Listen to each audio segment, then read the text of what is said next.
Evan, Yes. you said you had an announcement? Yes. Okay. Is everyone good? Yeah, we're good.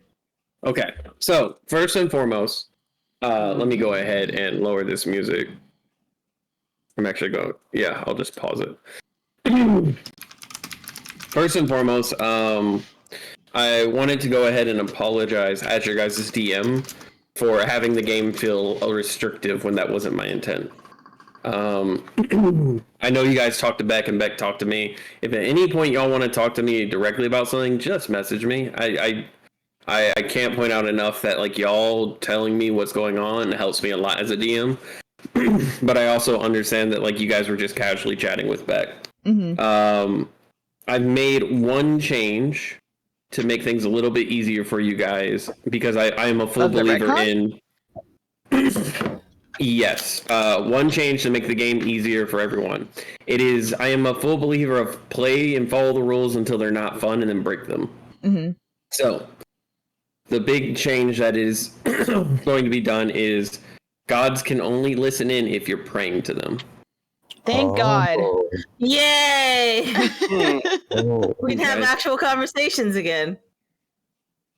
I will be doing my best to try to take into account what was brought to my attention. You guys had mentioned how you wanted to be able to explore more. You mentioned how you wanted to talk to NPCs. Mm-hmm. Less in trauma dumping.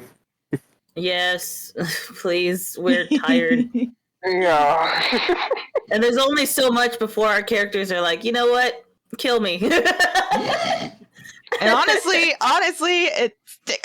Seraphina's at the point. Yeah, it's already at that point. But also, Seraphina's also just at the point where it's just like, fucking do it. I dare you. I will say, like, one of the biggest examples of that would actually be Sam from the last session. Finding out that Osmodeus knows that that's his daughter, and Sam being like, well, I'm not surprised. He was going to find out eventually. And it not being a big impact at all was kind of what got the conversation started. Yeah. And again, the last thing we want is for your aha moments to be less of an aha and more of a Yeah.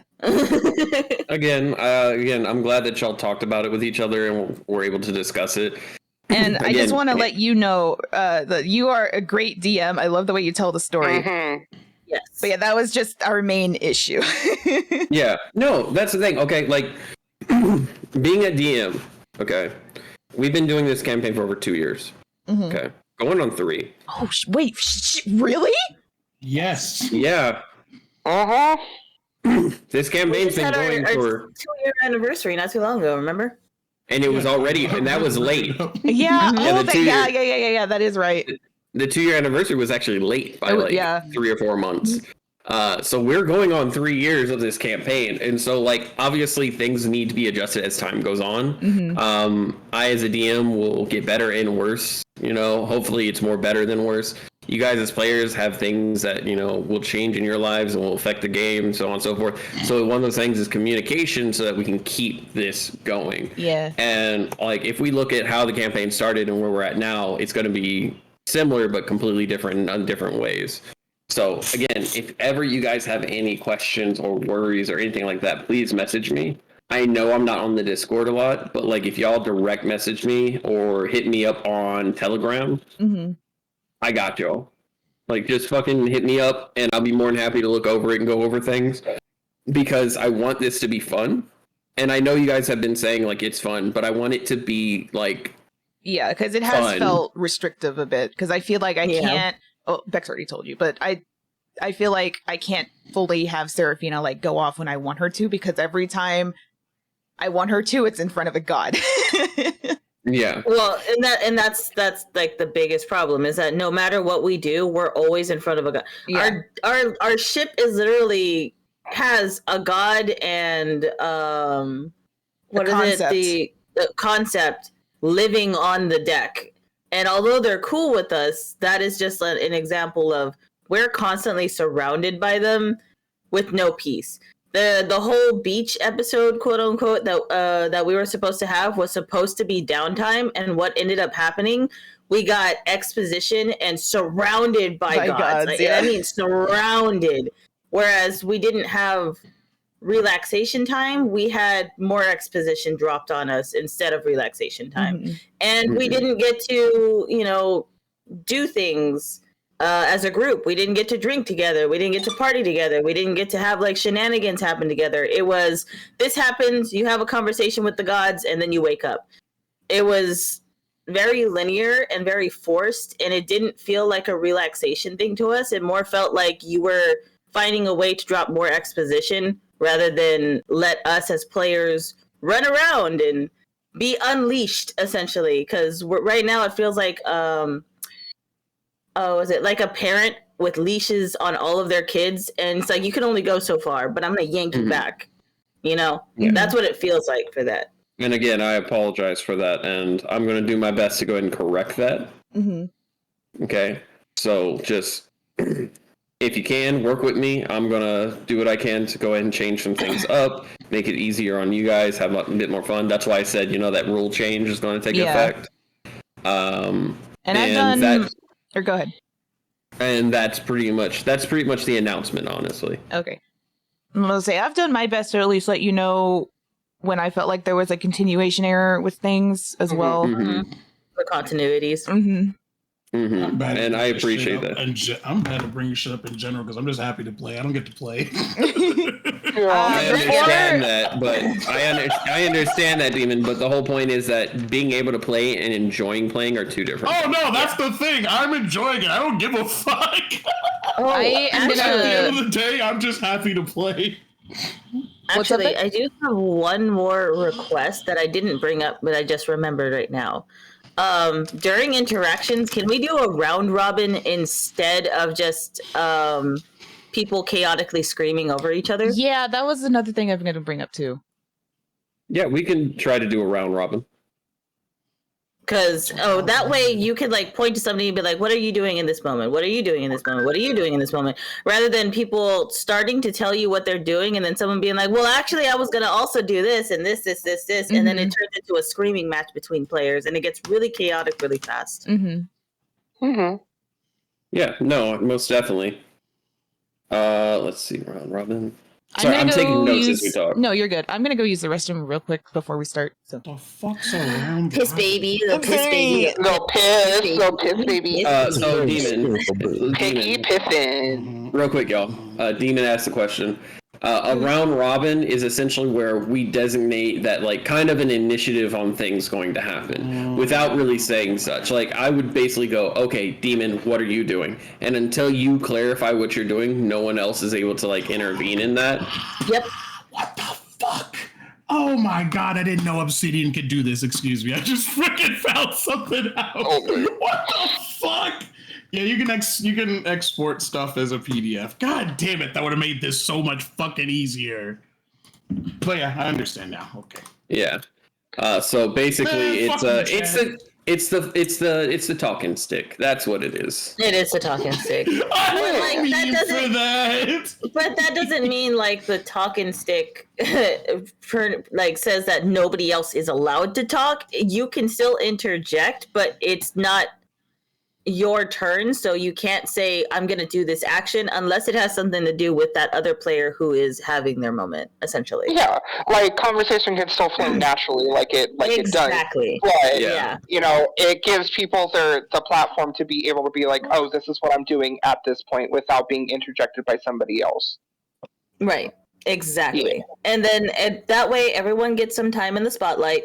Nobody's going to feel like they haven't had a lot of dialogue or they haven't been able to do anything. Everyone has opportunity. Mm-hmm. I like it, Picasso. I like it, Picasso. All right. So once Lester comes back, we'll go ahead and start up the session. Y'all...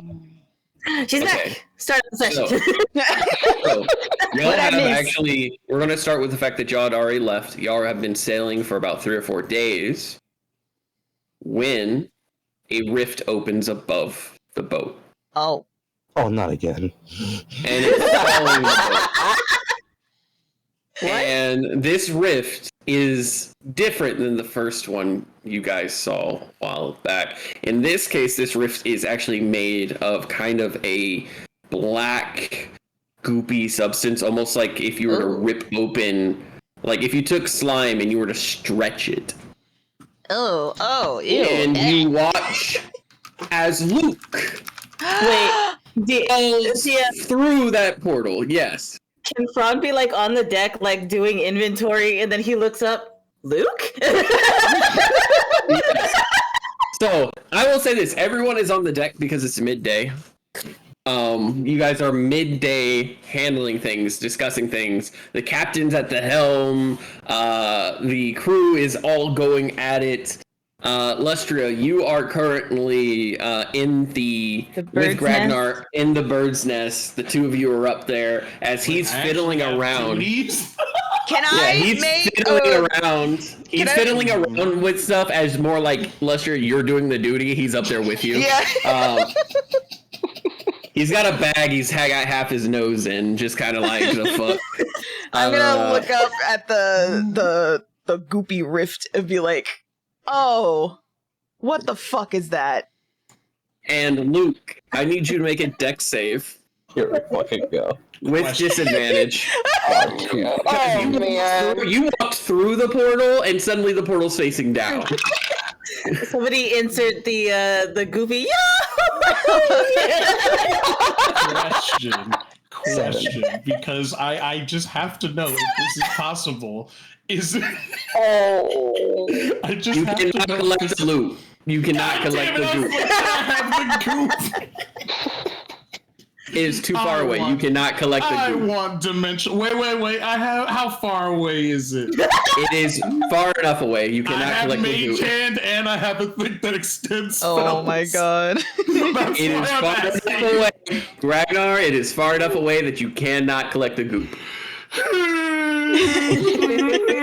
We were just talking about your inventory, boy. I just see Ragnar like Exactly, with his I hands need up in the air, more. like gimme. Fucking mage hand, just like a little kid. He's got the Zanzibar grabby hand.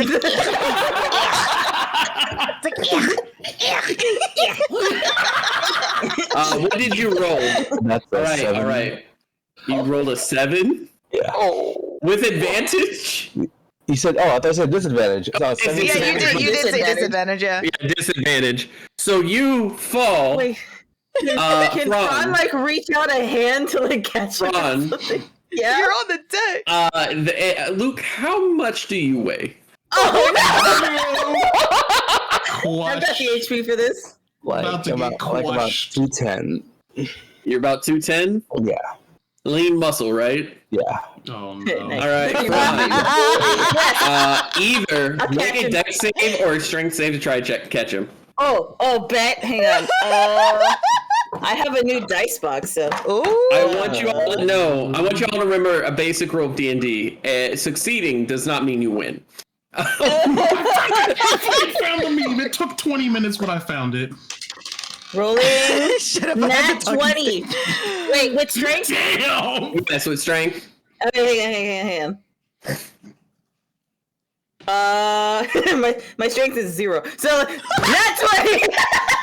All right. Again. What is your strength? I score, got you, Fran? Luke! What is your strength score, Fran? My strength score is 11. Oh.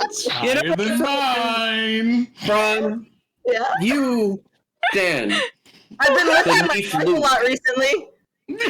You've been what? And beneath Luke, the art piece of two fingers reaching out. Oh You got a split second of Luke reaching down to you before there is an audible boom. Wait, I want that moment in slow motion, like of Fran reaching up to Luke. Luke, I've got you! and it's like the anime sparkles and everything.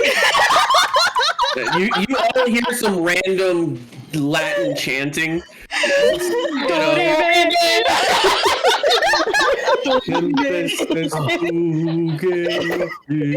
Man, how about I was thinking more like You know what I was thinking? Remember in Careless the Cowardly Dog, the fucking, the Dr. Gerbil, like, Oh god. with the fucking. But like after that, when they're out during like the river, like chase scene, and it's like the quiet. Yes. I want you to know that it is a beautiful image right before Fran is flattened. catches Luke. And I want y'all know the scenes where the dude's like squatted, like, oh Yeah. How much damage do I take for the fighter? Luke, you take no damage, Luke. Fran saved you from taking damage. However, you did fall over 120 feet. So Fran, I need you to take 10d6 bludgeoning. And you just go underneath a man falling stories from the sky. I was already standing there. What more do you want? Dodge! Go on to dodge! It's not in my nature. My nature is to help people. 1 second. Let's see. That's 2, 4, 6, 8, and 10. There we go. That means 2 dice out of my container still left. That's not so bad. Oh no. It could be all of them. Oh, okay, that one rolled on its Luke, own. if That's a you 1. kill my husband. What if they're all ones? Nope. What if they're all ones?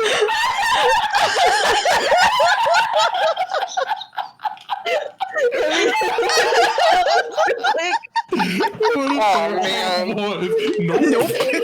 Oh man. 22 damage. Oh, that's not bad. Okay. Out of your 130. Total with the 22, you take 22 plus 3 damage, so it'd be 25. Out of your 130. Oh no. Yeah, I'm fine. Tempt me. Don't tempt I the missed fate. one. I missed one. 26. There's the one. All right, so you take 26 damage. Okay. And you catch Luke. Luke, you're being carried princess style, but like Yes. Fran has every vein in their body looking like it's about ready to explode. You are in agony, Fran. You took like how much health do you have in total? I had 136. Now I have 106. Yeah, you lost about a fifth of your health in like one go. So you were just like, ugh, and you're just like, what is something you say? What do you say to him as you're like bleeding from your mouth, All Might style? Oh yeah, it's like the blood spit out of the mouth. I just like I look at Luke and I'm like, I got you, and then I drop him and I'm like, and I like collapse backwards. I'm gonna Misty step down to them. You know, you saved me from cannonballs this time. Thank you. Cannonballs? Last time Luke showed up, Fran Luke is like- fell into cannonballs. Oh, you know what? That's fair. Also, Fran is like starfished on the ground. Yeah, I Misty step down to you as I see this and tend to you and then look over and go, Luke? What did you do to my husband? Do I have all my appendages? Am I okay? Is everyone okay? You're fine. I'm worried about Fran. Dust myself off. I got a scratch on him. I Sam? want you to. Go Go ahead. ahead, I'm sorry. Go ahead, Sam. Oh no, I was just gonna say, like, I would have seen him, like, come out, like, all I would have seen is just this big-ass thing coming down, like, onto the ship, and I'm just gonna yell down, like, what the fuck's going on down there? What was that? Hey, Captain. Luke's back, and he I'm gonna almost give a very weak thumbs up in the air. and he almost flattened my husband. Wait, that wasn't a dream? No, you were there. Oh my god. You finally did it. Yeah, I would really appreciate if you didn't follow my husband again. Well, I'm sorry that the portals don't seem to open, vertically in this world. I want you to know that. Serafina, I have one last request. Oh my god. Oh, Fran. Before Roll I die. performance. Roll performance. Ron, roll performance with disadvantage. This is your wife. She knows when you're bullshitting. So I want you to know. Can I roll insight against that? I rolled a 3 on the dice, but I still got a 17. Christ. And now that's a 15 with 14. I'm gonna roll insight against you with advantage. That's a 16 and a nat 20. Oh my god. It is very much the SpongeBob scene of SpongeBob being like, Yeah. I lit my pants. But it is with Mr. Krabs being the one holding you, not giving two flying fucks. And I'm just sitting there I'm like, gonna like reach up and like touch Seraphina's face. Like, I have one request. what is it, Ron? Sit on my face. SpongeBob, That's the only way I gotta go. And he's like closing his eyes and like one slightly open, looking up at you. She's gonna drop you. He's fine. Fron, you get dropped, but you don't hit the ground. Instead, you feel little hands underneath you, holding you up. Oh, what? Oh. As several red caps go, take to the dock, take to the dock, take to the dock. No. I'm fine. Fron, you are taken down below the dock. Hang on. Let me get away from my mic for this part. Hang on. Son of a bitch! Oh, that's new. Oh yeah, there's so much that you've missed. Please, I can't wait to fucking tell you. I'd love to spend the afternoon catching up with all of you. Well, yup. Not bad. Yeah. There's a lot. Where's everybody else? Well, Gragnar's up in the nest. Sam, where are you? I'm at the wheel. Sam's up at the wheel, which I assume she saw everything. I did. And Captain, where's the Fron, hubby? Wait, what did you say? Sorry. Captain, where's the hubby? Oh, where is my husband? Where is my husband? He's under the deck dealing with the cargo underneath. Fron was counting cargo up top. He was counting cargo down below. you want to see Garam's new fun toys that he got? Did you make another gun? You know what? Let's just go say hi to him, and I'm going to drag you down. As you guys go downstairs, you open the door down there, and Garam's at the door. He's obviously short of breath. He ran up the minute he heard a giant fucking thud again. Hey, Garam, Luke's back. And you, Luke, see Garam with from his knee down on his left side and his entire left arm are replaced with what look like artificial limbs. Oh. Essentially, they look like they're made of like insect exoskeleton, but they make up the same form and shape of his regular arm and leg. Well, hello there, Luke. You look different. Awesome. We fought a devil. Right. That was the whole thing that you ported in that city for, right? Yeah. Yeah. And I'd say we came out on top pretty much. With a few minor setbacks, but I'm glad you're doing well. Glad to be doing well. Glad to have you back, Luke. Thanks. How'd you get on the ship? Well, remember the first time I came in? So you were the loud explosion? Replaced the cannonballs with Fron.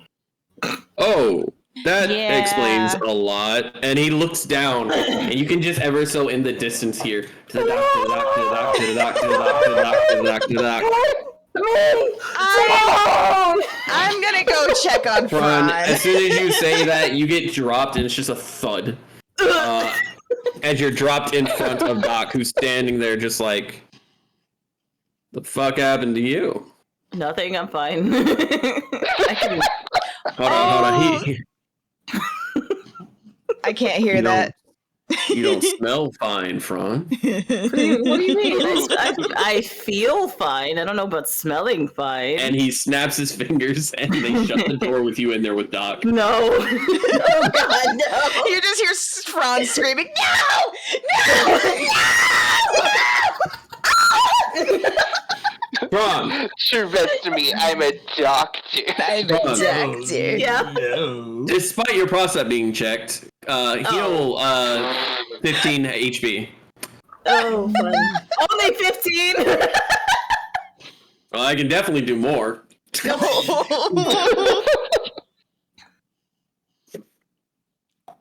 Don't worry, you're gonna have a few long rests between then and now. So. Okay. I was more thinking of like the Patrick screaming sound of whenever he gets dragged by Sandy. And then the explosion. Yeah, that's pretty accurate, actually. The Patrick with the gloves is pretty accurate. Don't touch me, I'm sterile. As this all goes down, about 15-20 minutes will go by and Friend will come back up while everyone is kind of just around Luke. So y'all feel free to discuss Luke. Feel free to talk. We talked about the things that are affecting you, Luke, and how basically you've just been asked to come here. Go ahead and y'all have your conversation. You said that I'm back at the deck or no? Yes, after about 15-20 minutes, you're back up at the top of the deck, walking a little funny, but you're there. Oh, okay. Your Have the legs conversations, are, then I'll come in whenever I can. yeah, your legs are extremely sore. I will say that because again, you caught him and did like the whole squat and like thing. a squat split thing.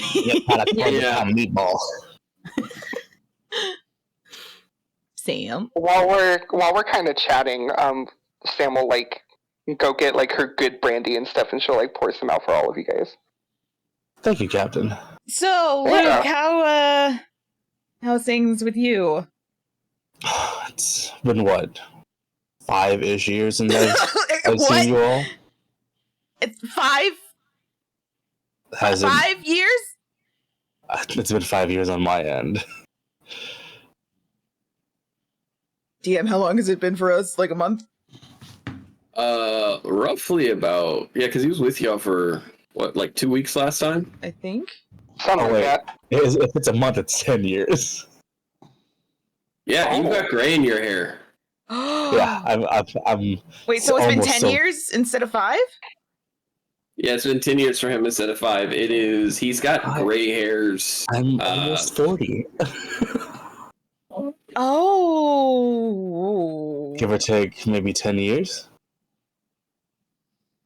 It's been a while. Okay, I'm gonna hand my drink to you. I've got plenty. Take but it. Yeah, Take it. I'm here to help out again. I mean, that's great and all, but if you're gone for that long by the time you get back, why did you come back? I couldn't leave you guys just not finishing your mission. Plus, I don't like it. After I finished everything on my end, I just kept looking for a way to come back. Huh.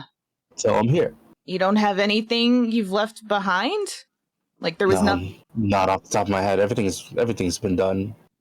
10 years is, That's a long time. you know, it's part of a lifetime. Like, I will say, Luke, that when you came through the portal, you do feel more invigorated. And if you were to look at yourself, you'd see the gray hairs have receded a bit. Look, I may be an old man, but I feel like I'm in my 40 20s isn't again. old. Don't tell Garam that. yeah, 40 isn't old. It's like, isn't Garam there? Garam is like in his 50s. He's been in the middle of the conversation this whole time. He's like, Wait, I thought Garam was in like his 50s. Garam is 50. Yeah. Just like, ooh. And then how old was Sam again? She's like in her 40. I think like I made her like 42, something like that. Yeah, early 40s. Yeah. I'm just gonna stifle a laugh. So, with the devil gone, who's the next target? My mother. Not your uncle? That's coming. Oh, Eh, I We guess we need gotta to go up the family find. tree. Well, we need to find my mother and hopefully bring her back to sanity. Oh, okay. Rescue. Okay. I thought we were something else, She's but okay. turned into a dragon, probably at the bottom of a kobold pit. Is it like a deep pit? Yeah. Oh boy. You know, Derek Ivan? I think someone mentioned it during my first time here. Do you remember what we've said about it? It's literally littered with kobolds and some Death. ground thing that swims. Yeah. So think of the most hellish hole, except it's not in hell. It's here, and it's full of kobolds and land sharks and a dragon. That sounds like fun. And the fact that we barely escaped it the last time with our lives and are now just hopping right back into it. But this time we have the upper hand. We're going there Hopefully. because we want to. Hopefully. So yeah, that's what's been going on with us. Fron, this would be the time that you come back on up. So I just kind of like open the door slowly and like waddle in with my very weak legs now. Sorry about that. It's alright, buddy. I got you. I do appreciate the care. He's gonna waddle over to like the nearest chair and just like sit down and just, oh. Sam, while giggling at you, is gonna like pass you over a drink. Thank you, Captain. Mm-hmm. You know, if we survive, I'll do what you asked. Reason to keep going. Let's go. And he like chugs his drink. So what did I miss? With what? I mean, you guys, I haven't been with you guys for a month. We got married. I remember that. The reception was nice. I thought it was all a dream. I was like, finally. What's up, Yes. I said thanks.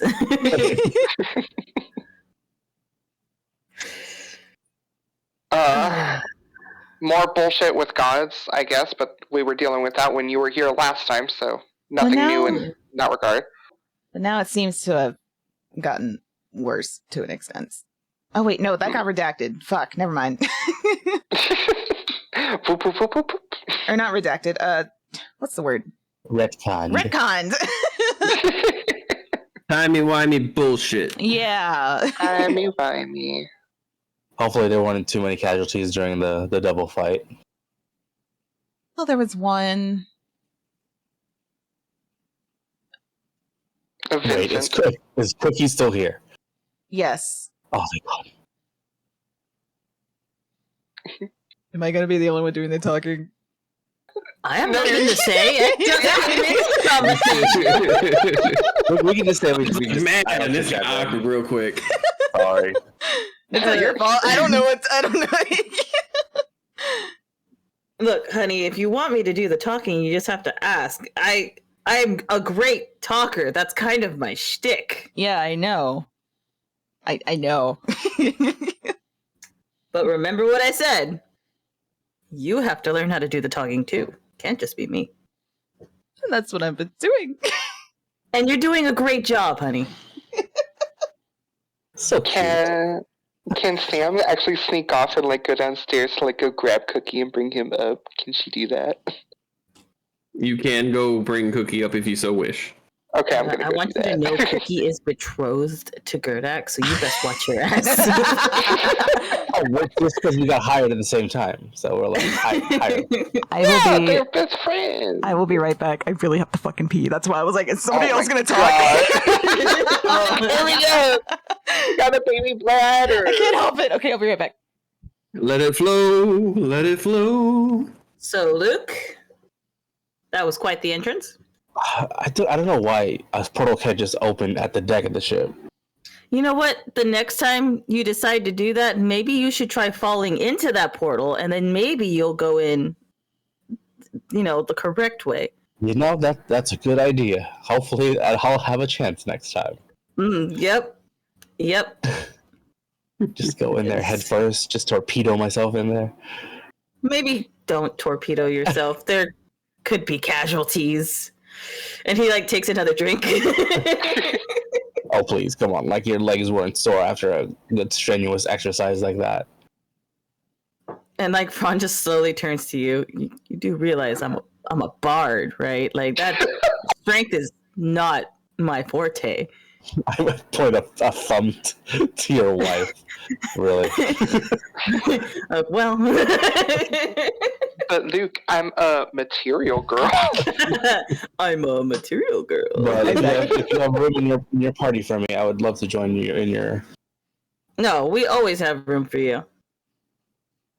Thank you. I was really confused because for the longest time, I didn't even realize you were gone because you went to go do a task on the ship, and it took Serafina 2 days to tell me that you were gone. Listen, 2 days? In my defense, we had a shit ton of stuff pop up out of the fucking blue with the goddamn governess, so it's not entirely my fault. Wait, is the glitter still on the ship? Yes. Oh yeah. So Still sweeping much. It's not going anywhere. God. Also, here's Cookie.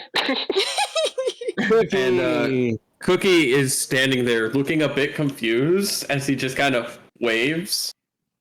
I was peeling potatoes. Luke's back. And you'll see on Cookie's shoulder is the red cap that was helping him peel potatoes. That red cap has basically bonded with Cookie. And it whispers in his ear. He goes, "Oh, this is Luke. Luke, this is, what is your name? Because every time I ask you your name, you scream." And it looks at Cookie, and it looks at you, and it goes, and it lowers its hood that's over its face. Because again, it's all you see are the eyes, and then it's got wrapped in almost like rags, and it lowers the rag, and you see just the wildest amount of jagged, uneven teeth. And it goes, "Ah!" Oh my god. Oh, well, hello. Ah. Oh my god. I promise to get it right eventually. Also, DM, I just want to let you know your camera keeps flickering again. Oh, son of a bitch. Uh-oh. I mean, I don't have your visual up, but that's just me. I'm gonna have to see about a new camera at this point because it wasn't flickering for the longest time, and now it's flickering. Let me see real quick.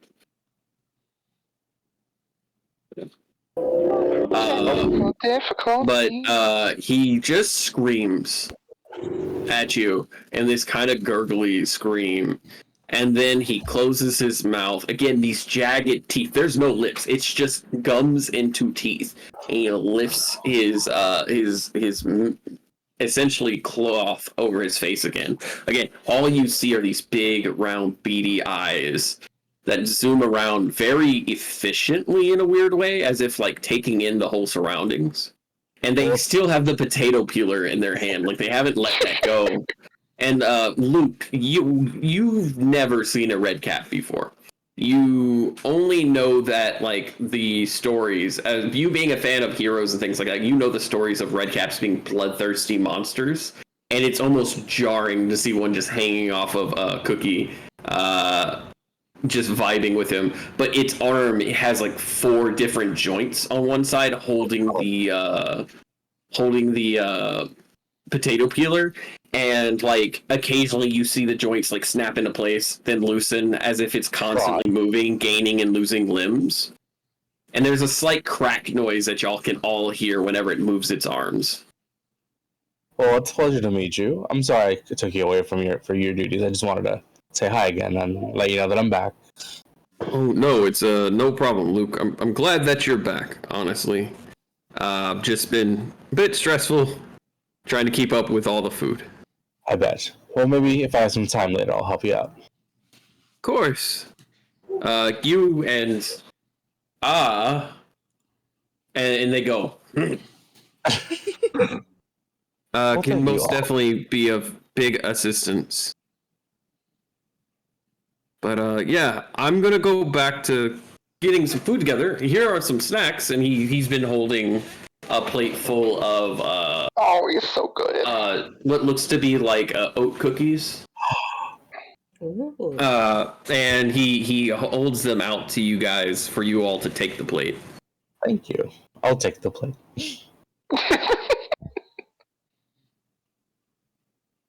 And I'll wait until Cookie leaves to ask Sam a question. All right, so Cookie leaves. Ron is immediately going to snatch one of the snacks off of the table, or off of the tray, and like start eating it. Give me one. Like a squirrel. And he grabs another one and hands it to Seraphina. Why did you get new crew members? You what? The protruding horror with the many limbs. You mean the red caps? Yes. Oh yeah, those. Not our choice. You can thank Those Doc. came from Doc, more or less. Yeah. All right. Doc. Yeah. Which I mean, he's. I'm sure you remember him fondly. He's calms down a bit. I will say that y'all have noticed that there aren't like a bunch of red caps. There's probably 4 or 5 on the entire ship that just kind of appear when necessary. Like, it's not like when y'all woke up and there were dozens of them. It's only about 4 or 5 that apparently have chosen to stay on the ship. Aww. Oh. Yeah. They're a little creepy, but they're efficient. Look, we'll start counting everybody. Wait, there's one. Where's the little dragon? The little dragon? Ragnar. Ragnar? Oh, I thought he was with us. Is he still up in the... Oh, no, I'm still the crew. Oh, well... You said I was doing shit in the bag, and I'm like, this is Gragnar. Gragnar's gonna be in the fucking bag. Fran is going to get up and like waddle towards the front door. Wait, and he's gonna use for bones. Hold on. No bones. So Fran is gonna use message to talk to Gragnar. Be like, Gragnar.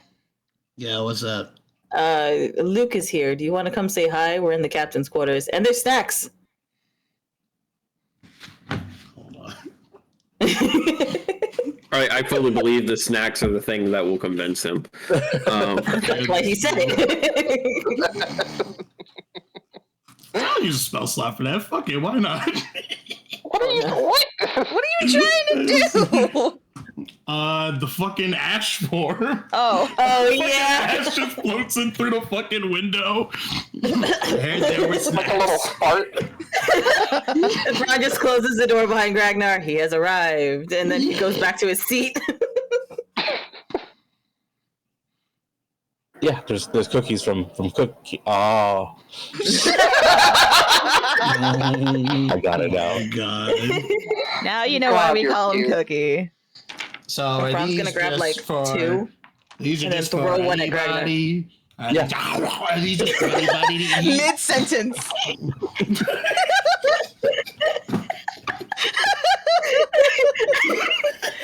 Are these just for anybody? I want you to know that, like, Gragnar, you scarfed down. I'm gonna say it right now. You scarfed down a good, like, 6 in one go. Oh, that's what I was asking. I'm being seriously considerate before I eat these plate. So these are like as big as my hand cookies. So like Gragnar grabs a stack of 6. And he just fucking shoves it. He's kind of like Cookie Monster. His jaw unhinges. But it goes in, you know. His jaw just unhinges. I have a gift for that. Oh God. Oh God. Not grandma's cookies. Oh damn it! I got that the same time. God damn it!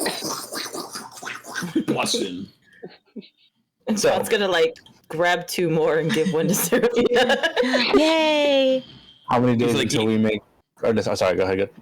Oh yeah, I was gonna say you watch as like Ragnar just consumes, and Fran is just trying to scavenge what he can before they're all gone.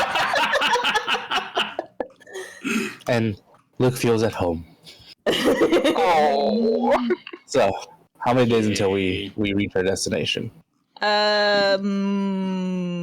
I That's a know. good question, I know, Captain. I know, because I live there, and I have a thingy from having Outlander that I was gonna remember say, I where would shit imagine is. that you and the captain would be Yeah. navigating Yeah. that together, Yeah, wouldn't y'all? for the Yeah. charts, yeah. DM, how long? Ah, there we go. I have been summoned. Well, you are currently 3 days into your trip. I wanted to have enough time in world for like it to make sense for Yeah. him to show up and everything be good. But Luke shows up. Y'all have about another 2 weeks worth of travel to like get past this area of the Underdark, and then you'll dock at what's called the Inner Sanctum. Are we just gonna skip that or? No, we should probably talk about what the fucking plan is this time, even though I brought it up last time and nobody wanted a fucking plan. It was our wedding. So the Inner Sanctum I'm is talking essentially. before that. We went to go fight a whole ass devil. I was like, hey, we should probably make a plan. Oh yeah. So players, the Inner Sanctum is where you'll have to get off the ship, because that is essentially where you start working the ground. You have to walk the rest of the way. You're trying to tell us we don't have Sticky Beard's pirate ship? Wow. What? You don't remember Sticky Beard from Codename Kids Next Door? We can just Oh god Yeah. damn it! No. The candies. So if you look at the map, you have Heaven's Gate, and then right past Heaven's Gate is the Inner Sanctum. So y'all are essentially here, and then it'll be roughly about 2 weeks if you casually take a path, which y'all have been casually taking your time because it essentially wind down after everything that's been going on. Rushing, it feels too exhausting. God, If that it makes took me way sense. too long to find that. So y'all are essentially over by Porman's River.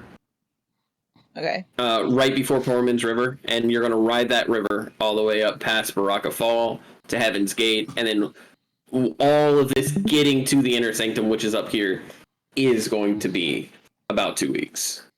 Okay. So you're 3 days into your 2 week travel. And we will tell that to Luke. Well, if all of you need any help, I'll gladly do what I can. That'll help me get acclimated back into this. I got you here. You can take over my duties so you can get acclimated, and I can go do more important things. Why don't we Sounds good. have Luke help with cleaning the cannonballs? Please I'll don't. do that. It's fine. We'll get to Please. them then. Yep. Not again.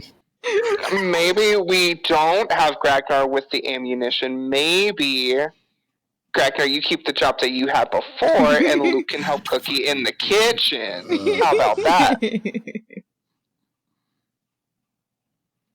Are you okay with that, Luke? I'm okay with anything, Captain. Okay. And then One. All right. So what ends up happening is over the course of the next week, y'all essentially go ahead and Luke, you get reintegrated. You spend about half the time in the kitchen with Cookie, helping them prep along with and you come to realize that like not only has Cookie gotten like really used to this quarters, because before he was still figuring things out, he's gotten really accustomed to it. This red cap is also like really efficient with disappearing and reappearing. Like Cookie will ask for something and never look up from his potato or from what he's cooking, and you'll see the red cap walk behind like a cabinet that shouldn't be able to walk behind, disappear, and then reappear behind you with the item necessary. and just these beating eyes. And again, you're having a slight PTSD because you fought one red cat before when you were lost in a forest, and it was more like you were being hunted. It's tough to really watch. Yeah, you're like, this is how they kept up with me for 3 days. Like, it's that kind of thing. And the other half of the time, you are actually like going over information with the crew and everything. You're essentially passively finding information, making sure that like what you know is being up to date. Mm-hmm. If that makes sense. Yeah. Like you'll chat with people, you ask stories. Yeah, you'll ask stories and getting caught up, and you realize, man, it's only been a month for them, so it's like despite a lot happening, it's not a lot compared to like the 10 years time pass. You also will spend time with the party, just kind of vibing. In fact, we're going to go ahead and jump to a point where late at night, everyone is kind of having supper, like late supper. And Cookie has prepped a stew, essentially. Potatoes, carrots, beets, which actually go pretty well with it. It adds a bit of a sweet tartness to the soup, which is a welcome variation to like just regular ass soup. And you guys are also knocking back mead. You guys have two types of mead. You have get drunk mead, and you have our water spoils. So we have like vinegar and stuff in it to make it like a light alcohol that will stay good. That's fucking terrible.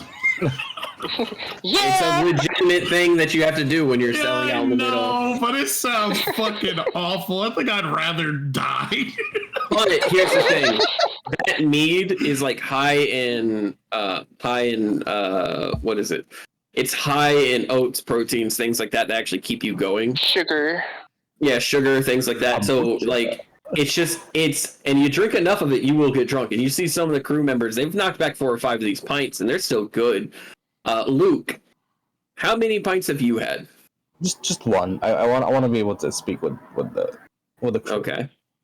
Alrighty. So the crew is just kind of vibing. So we're just all drinking? I zoned out for a second, sorry. You're all having like what is called water mead. It's essentially mead that is watered down enough to be like there for hydration and keeping you going so that your regular water doesn't go bad. Because you guys are out in the middle of the fucking Underdark. There's no place to get fresh water. Yeah. But we're just casually drinking with our supper, right? Oh, okay. Yeah. It's just casually drinking with your supper. So what do y'all talk about? So Ragnar wanted to talk about a game plan. Yeah. This is a much different than, going in with just one devil. This is literally thousands of kobolds. It's a much different situation. If we just walk in there with no plan, we're gonna fucking die. Are we looking for like an absolute purge? I mean, or are we just looking to infiltrate? Jeez. We could try. Sorry, I was like, we could try a diplomatic approach. That's kind of the approach I'm going for. Is we go in, tell the people who want to leave about the new city, possibly find a way to talk to your mom or something. And if shit goes to shit, then I guess. What do we want to do? Worst case scenario. In my mind, worst case scenario, it's her or us. I'm sorry to put it that way, but that's how it is. Yeah. Do the kobolds know that we're coming? Fuck no. No. At least not that we know of. Oh, I didn't think about that. Sam. Yeah. What about that potion you have? Well, what about it?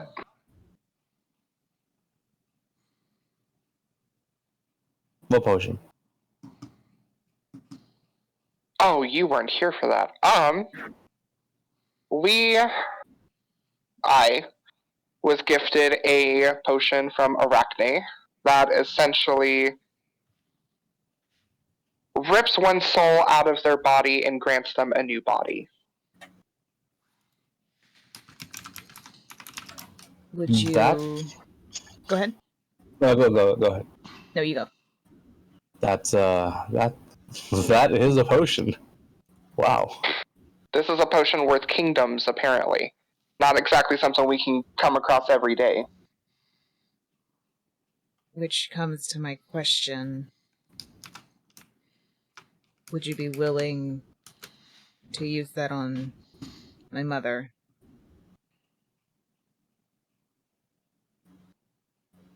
And Sam's kind of like ponder for a second, and she's going to be like,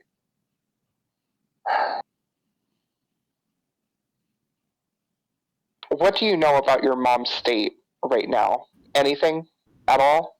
DM? Bahamut told us that she is fractured. You know that her mind is fractured, and it is due to the fact that her body has been warped, but you're not sure as to why or how. You know that she has the ability to turn people into dragonkin, but the rumor of the grapevine has been that your mother didn't just turn herself into a dragonkin because she was one originally. She turned herself into a dragon of some sort. And you're not sure how much of it is true, how much of it isn't.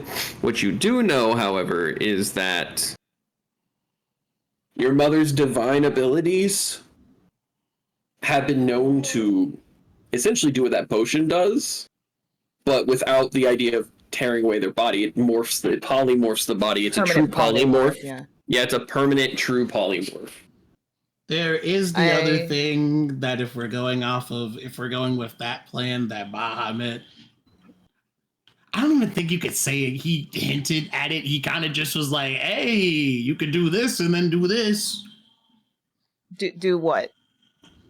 There's the whole like eating dragon things that we have into this factor with me. Because she would leave her body behind if you used that potion. According to Bahamut. I'm just relaying what I was told, and that's apparently how my powers work. You can just eat other dragons? Yes. It's a weird dragon lineage thing. And she's gonna shudder at the thought of eating hers. But more to what's at hand. And Sam's actually going to, because she would have her pouch on her, she'll actually take it out of her pouch and slide it over with her hand on top of the bottle lid to Seraphina. And she's going to be like, it's a great idea. Probably the best thing that we can think of. Otherwise, we're just going to be sitting on this. But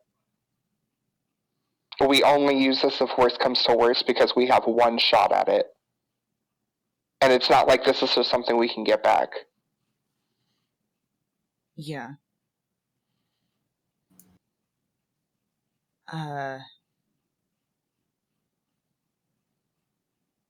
Is there a chance where your mother would be, worst case scenario, be too far gone where she would see us as a threat and attack us?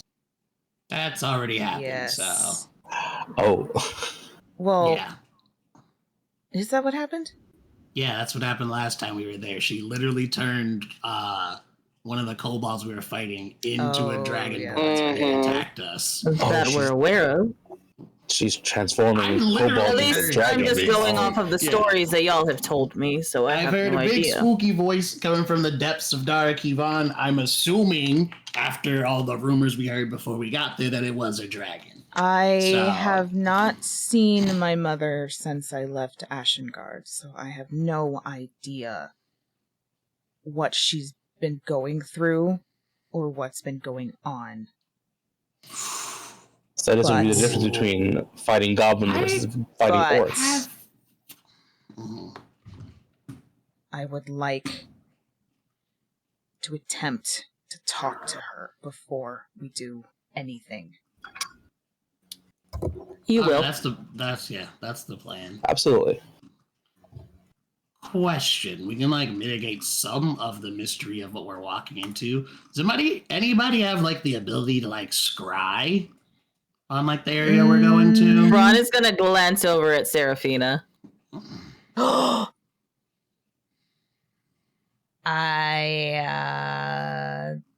Seraphina's been practicing. Oh. Arcana check.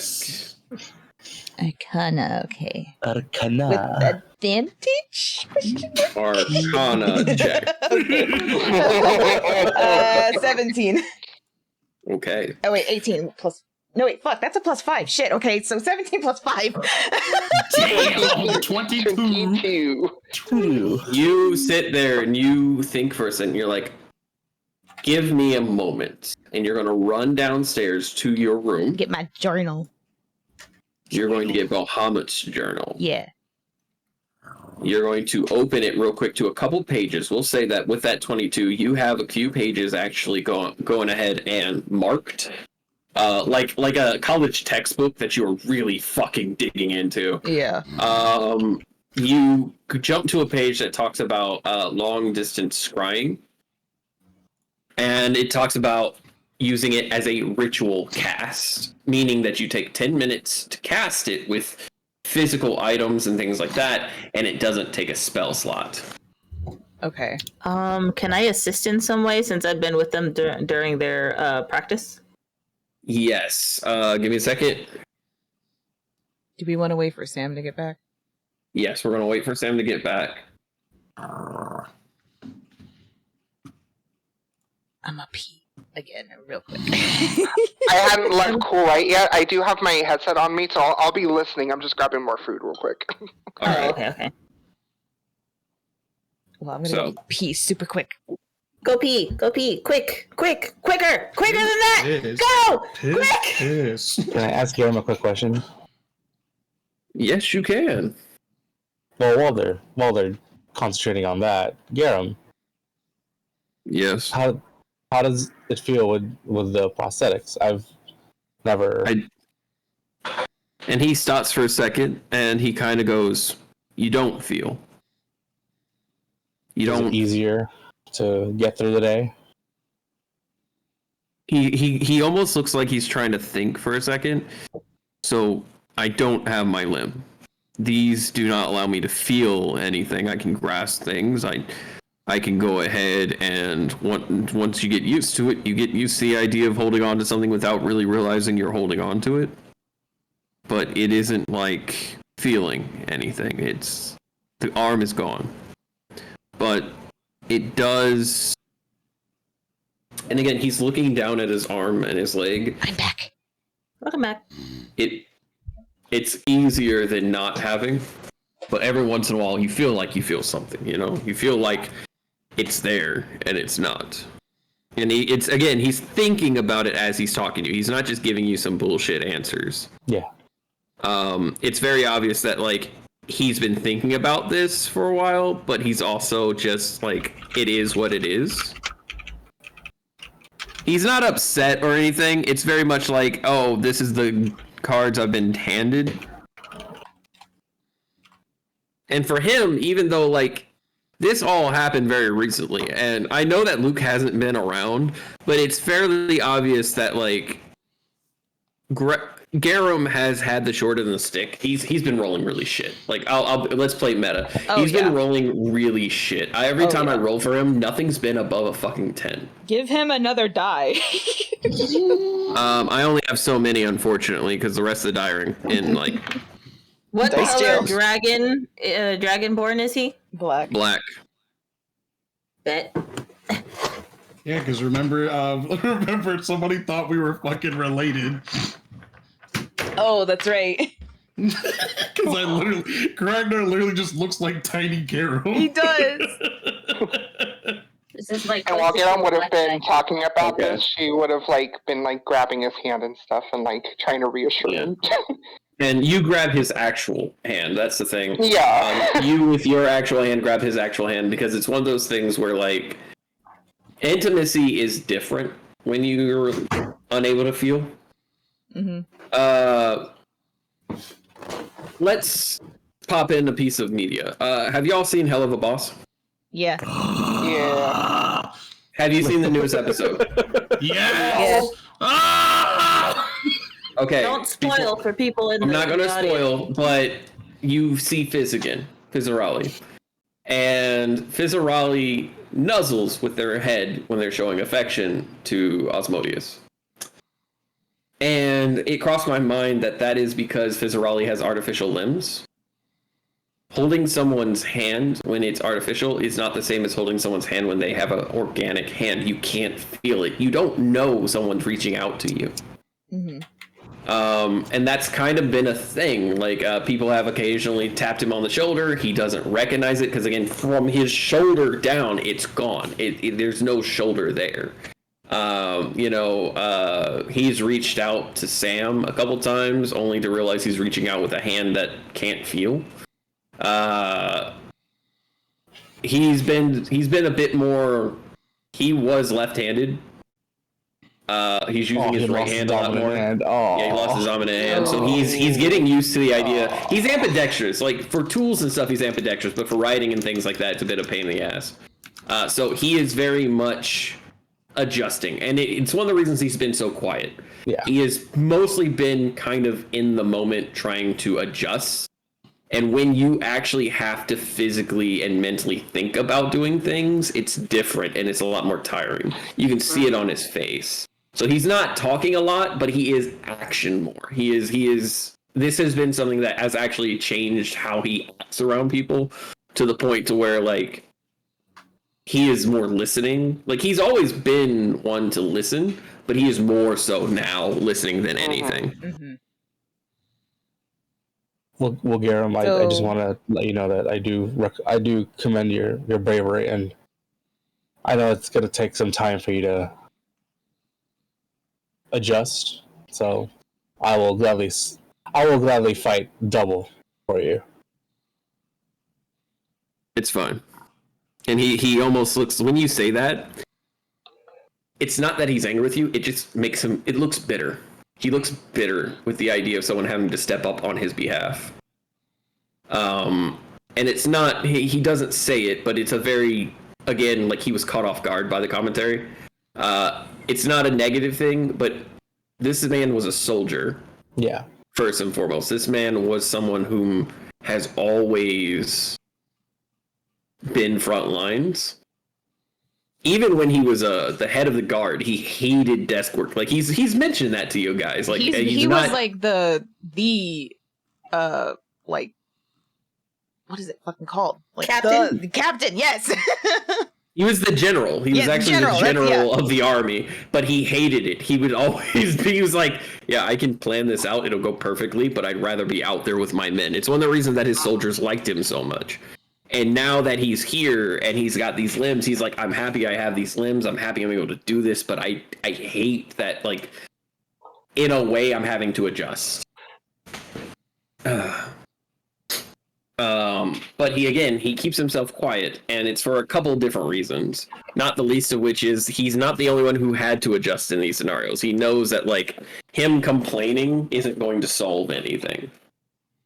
Now, Seraphina, as you're coming up the stairs, you hear him talking about this. You hear this. If you choose to speak on it, so be it. But you have your book. You have collected several items. You had to go to Cookie. You had to go to Doc. You collected several items so that you could do this. Yeah, so as I hear Garam talking about this, I'm going to make a mental note of it and then just walk back up without saying anything. Now, what is the highest level spell you can cast? My highest level spell is level 4. Let's go. Okay. Scrying is a 5th level spell. Sure. So this is where something else comes into play. I'm going to experiment with you guys. Okay.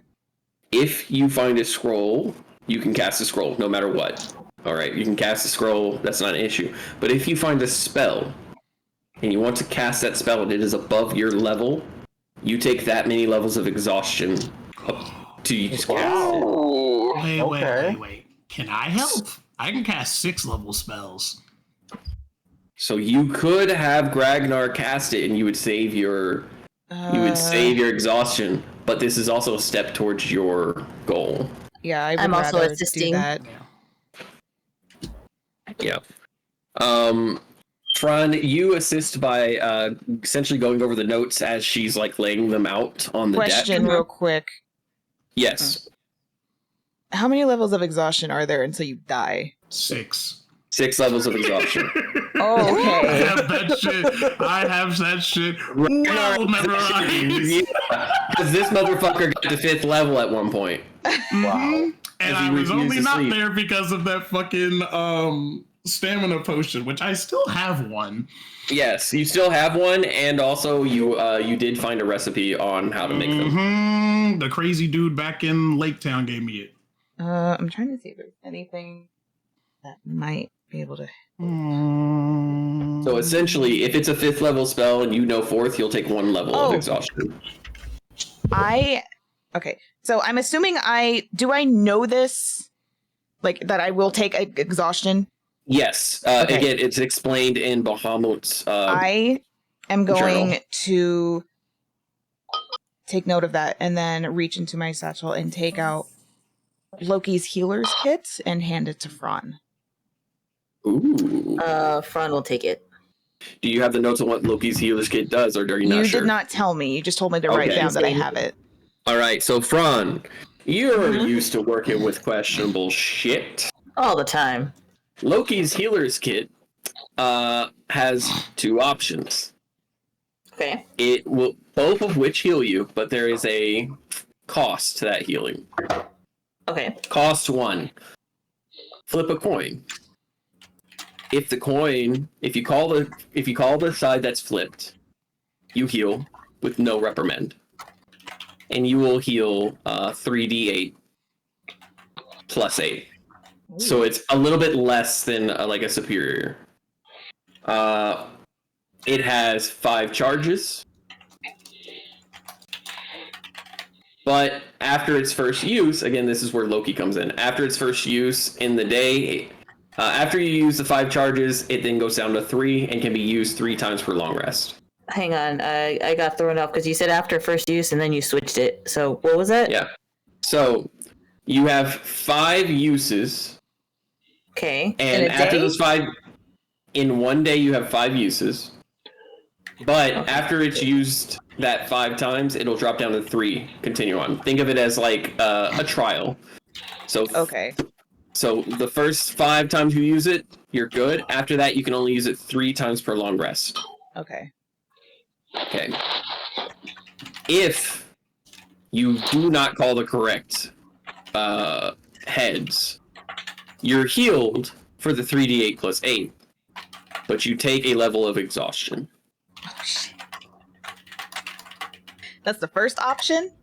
That's the first option. The second option is a guaranteed 2d8 plus 8 heal. Oop. No flip of the coin. But you cannot gain temp HP until after a long rest. Oh, that's fine. Okay. Essentially, if people were to do like an AoE temp HP thing, you would gain no temp HP. You get that heal, and then after that, you've got to heal real HP, or else it's fucked. Okay. So then I guess we can do the second one. I'm just making a note of it in my Fran notes. I put it in the Discord too for anyone who wants to know. Okay. Thank you. Ooh, I can write that into the goddamn I'll write it down party magic in items. the campaign notes. Have a section for party Because magic. I have a feeling that's going to be a handy little tool. Mhm. It is. Again, it's a gift from Loki the god. So, like, obviously it's going to have tricks and stuff to it, and it's a little more complex than it needs to be. But once you get it down, that's kind of the thing. Better this kind of, like, overly complicated than actual trickery, I would say. Yeah. So I assume I explain that to Fran? Yes. Or Fran figures that out? Or Fran will figure that out. Okay, I'm gonna because hand it's actually him- it's written on the bottom of the box like Oh, okay. instructions. I was like, I'm going to hand him the kit Because I haven't even looked at it. I was like, I'm gonna hand him the kit. I was like, I don't know what this does. Loki gave it to us. It's a healing Ron kit. immediately inspects it, and he's like looking at it, and he checks the bottom, and he's like, "There's instructions written on the bottom." Well, I haven't looked at it. We just woke up. It's got a cute little like world serpent that wraps around the instructions like a little box that's like It's got like the anime like ooh woo eyes. yeah. It's got a world serpent on there, and you see a dog with a hand in its mouth, like smiling, and then you see Hela depicted as well. Like, but these are like doodles. Like Loki got bored, trying to explain what this does. So he drew his kids. The whole thing is only 15 calories. Yeah, he drew his kids. The world serpent, Hela and the dog that ate tears. What the fuck is the dog's name? God, I'm blanking on everything today. Fenrir. Yeah, Fenrir. So you see like him doodling his kids there. Okay. Which is oddly sentimental. So I explained all of the rulings for Seraphina. Mm-hmm. And is there a coin just in the box? Like, is it just a coin? Do the second one. There's a coin in the box, and it has Tyr's hand on one side, and the other has Fenrir's face. Okay. You said you want to do the second one. Yeah, because if I do this spell, I'm going to possibly drop. I prefer you didn't, but okay. Well, not drop dead, but pretty fucking close. Yeah, again, I prefer you didn't, but okay. Let's do this. All right. So you're not going to take a level of exhaustion from the Loki's healer's kit because you're just using the guaranteed 2d8. Yeah. What you are going to do is gain 1 level of exhaustion from the ritual scrying spell. I thought you said it would be 5 levels of exhaustion. No, it is 1 level because it's a 5th level spell, and you can cast at 4, so you're only going 1 level above. Oh, I thought it. Okay, I completely misread that. Yeah. No, you are not going to just simply drop dead. Over. Yeah. That's why I was like, do not do the coin flip, because if I get 6 levels, five levels of exhaustion right off the bat. That's why I was like, okay, do the other one, because okay. Well, now you have it, so I'm not that worried about it. Front's just like looking at the box, like it's a coin, so. Yep. It is literally just a golden, or actually a platinum coin. It's a coin made of platinum. With green trim around it. Very ornate, very much like a religious-esque coin. And so what you're going to do is you're going to lay out all the ingredients, and you're going to start ritually casting it. You lay out the ingredients, and you roll out a rune on the floor. And essentially it is 2 circles connected by different runes. Specifically, the rune that looks like a Y with a line down the center, being divine. Then you also have the runes for growth and a rune for wisdom and sight. Essentially, you're asking for divine wisdom and sight over a long distance, which is that growth. Okay. And you place all the items. Again, you've collected some. It said it needed rubies, and you have some of the shards. Oh yeah. From The spider egg. No, not from the spider egg. These are shards of that y'all have collected over time, because Gragnar has been taking a lot of shit, and you guys also collect a lot of gems that y'all have basically forgotten about. So I'm just finding a way to use them. I actually gave away my gems, so I didn't forget about mine. I gave mine a fucking sneak. Oh yeah. Begrudgingly, but I gave them to. But you have some rubies and emeralds that you've placed in one side, and the other is a feather. And what was it? It was a feather. Hold on, give me a second. you see or hear a particular creature, choose that same plane of existence as you. The target must make a wisdom saving throw, which is modified by how well they know the target and sort of physical connections you have to it. If a target knows you're casting the spell, it can fail the saving throw voluntarily if it wants to be observed. It is both somatic, vocal, and hand movements. But essentially, you need a likeness or picture, a possession or a garment, or a body part, lock of hair, bit of nail, or the like. Oh, fuck, maybe not. Because I remember way back in the beginning, Seraphina got a brooch from her mother, but then the shit with Welkin happened and she forgot. Yes, you forgot its worth. You're sitting there, you're trying to remember. Can I use a dreamer action? Yes, you can. So, here's the thing. You're going to, as a player, reach down to help the character as a dreamer. What are you willing to give up? Can you be more specific? Like, what am I going to give up, like, as a player? What are you willing to give up? Well, I don't know what that entails. That's what I'm asking.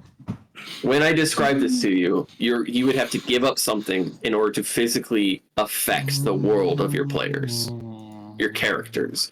So, as a above divine entity, what is something you'd be willing to give up to give Seraphina the knowledge necessary to succeed?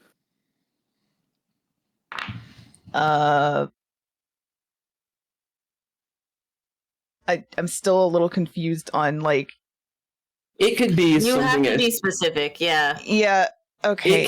You can give up something as... It can be as simple as giving up years off your character's life, or as complex as emotions, a connection. Maybe you'll choose to fail a roll at my discretion. Finger.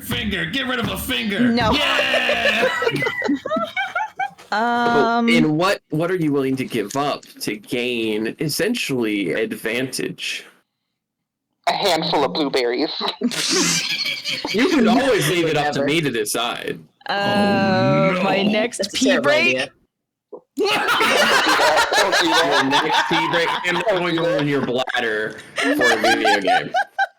No. Fuck. Now I gotta think.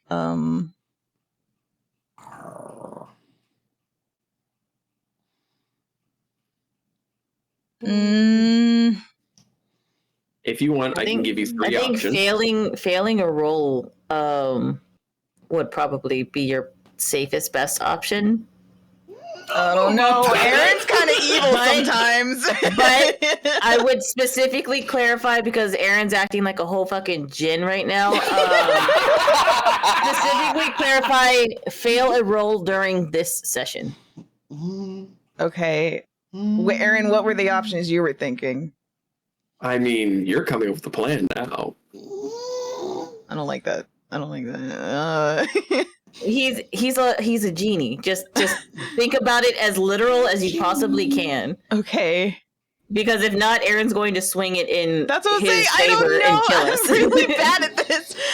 I guess I will not kill you. I don't believe you. I mean, we already wish we were dead, so you're halfway. Yeah, so okay. You've broken our spirits. There's nothing left to shatter. I don't see what the problem is, DM. You could care less about our feelings. I will give up my inspiration. Ooh. That's good. Seraphina feels a bit of a suction from her soul, almost like something's been pulled away. Something is pulled from her in just the deepest little section of her heart. She just feels a little sucker fish going. She just feels a little bit of a, and you almost feel out of breath for a second before there is a voice in her ear. You have 5 words. What do you say? You have your mother's brooch. Perfect. I counted right before. That's why. Yeah. Perfect. With you say you have your mother's brooch, and she's fondling the brooch, not realizing it. She does that a lot. Yeah, actually. because even though she doesn't know the meaning, it's a habit. And as you hear that, Serafina, what do you do? As I hear that and I'm fiddling with the brooch, she's gonna pause and look down and then take it off and look at it one more time. And as you look at it, you realize that the brooch has a latch on it. Like on the back, or like, what do you mean? So it's one of those brooches that latches open. Oh, like a locket. Yeah. Oh, I didn't know that. Okay, yeah, so she... Yeah, you've never dug into it too much. Okay, yeah, so she's going to open the brooch, or attempt to open it. All right, you fiddle with it for a second, and as you open it, you see that inside is a picture of your mother. And the symbol Bahamut is on the opposite side. You know that this spell needs a likeness and... a likeness or an image or an item of that person, a lock of hair, something that represents them. And you see here that picture would be perfect. But you can't remember how you came about this brooch, this locket. You don't remember it, but it's there. And then she's going to take the image and put the brooch back on and put it into the center of the circle. All right, you do that. You put it into the center of the circle, but I want you to know that the minute you put the locket back on, you forget that you put the locket back on. Again, you've been robbed of its memory, robbed of its worth. So all you know is now that you have a picture of it, you don't talk about it, it doesn't cross your mind to do so, but you're like, oh, I have a picture of my mother. Oh, so I forget that it was in the brooch? Yes. Because again, that brooch, that meaning has been taken from you. Okay. Everyone else sees it. Everyone else notices it, but this is something that affects you directly. Mm-hmm. You place the picture beside the feather. You place your hands into the circles with these items, and you start ritually casting. How does magic manifest as you ritually cast? Again, this is going to take 10 minutes. So how do you go about? What does it look like? Like me performing the ritual, or? Yes. What does you performing the ritual look like? So I have like all the items there, and I am just kind of sitting there and meditating on it. Okay. All right, so you sit with your hands in the circles, you start meditating. After about 4 or 5 minutes, does anything change? Do you see any manifestation of magic, or is it just you meditating? I guess there's like some glowy bits around the circle and stuff. Right, I don't know how to describe this stuff very well. As you sit, I'll work with you here. As you sit there, your hands in these circles, there's about 4 or 5 minutes that go by with you just kind of sitting quietly. Can we, for RP purposes, because we just talked about the other day about her getting like her dragon shit. Can her bits like start, her horns kind of start coming out in her?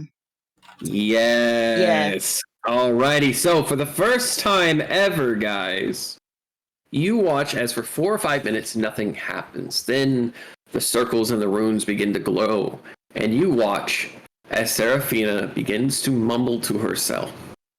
And as she does, you watch as the scales on her arms begin to spread. You watch as the scales here reach up her neck. And you see that as she talks, her fangs begin to grow slightly. Her face elongates ever so small amount. And her horns that were not there begin to form, piercing through. And you actually see trickles of blood as they pierce through her head. Oh. But she doesn't seem in pain. This is a physical change, but it doesn't seem to be one of agony. Slowly, the horns reach outward. And what do your horns look like when they do this? What do they appear I just as? Posted a picture in the chat. Okay, so her horns, you see these horns on the front of her head, just ever so small. They look like almost scales. But then on the side, you see horns, 4 distinct horns pierce outwards and up. And there's blood on them as they grow out, the trickle down the sides. However, she's not in pain. She's very much focused on this. You watch as what appear to be black and white scales appear. Some of them are white, some of them are black, and you've seen the white scales. The black ones are new, as they become somewhat like markings on her face. What do you say to reach out to your mother's mind? Ooh, and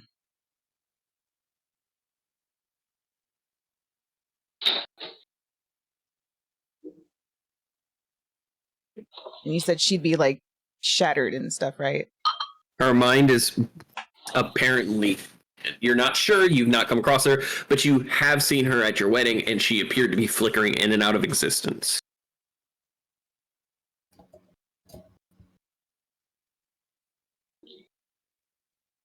Mom, can you let me in? As you say that, an image in your mind appears. An eye opening. A reptilian-like eye with golden center, black abyss for the center of the eye with this gold iris. And it opens, and it's almost like it assaults you when it opens. Like a part of the mind is lashing out, and you hear agony and rage and anger. And I'm going to roll, because the way the spell works is it's a wisdom save for them to let you, to try to fight you if they want to fight you. I get a +1 on wisdom saves when I'm in this form, I think.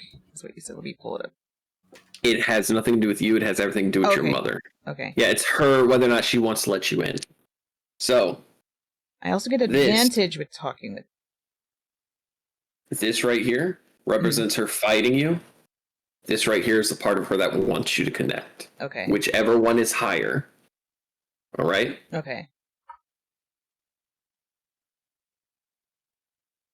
That is a nat 1 on Big Bad Unhinged side, and a 16 on the good side.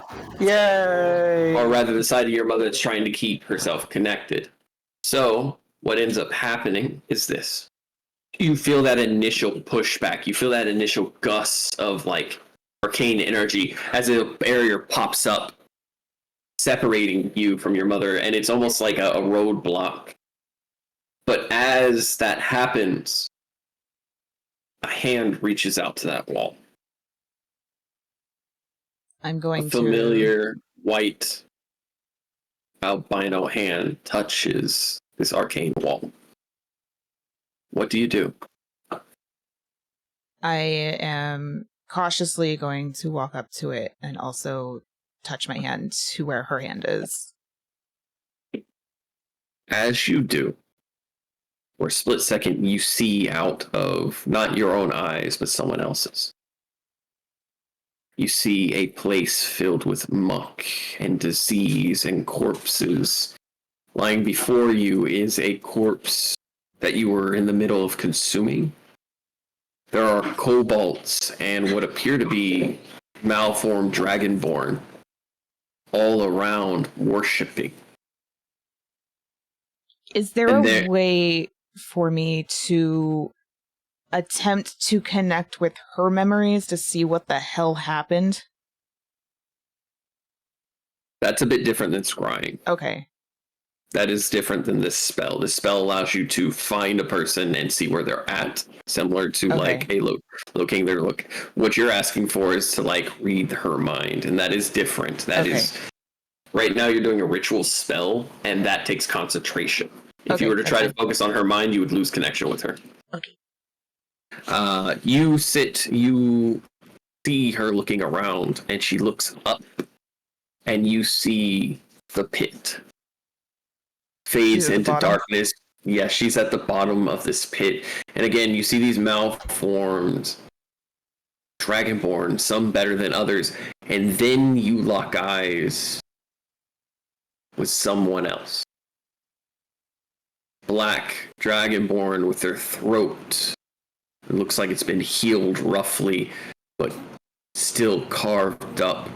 And it looks at you with green eyes, its head tilts. And it snarls. Get out of our queen. Do I recognize them? Or any symbols or anything? It's the one that Gragnar tried to kill.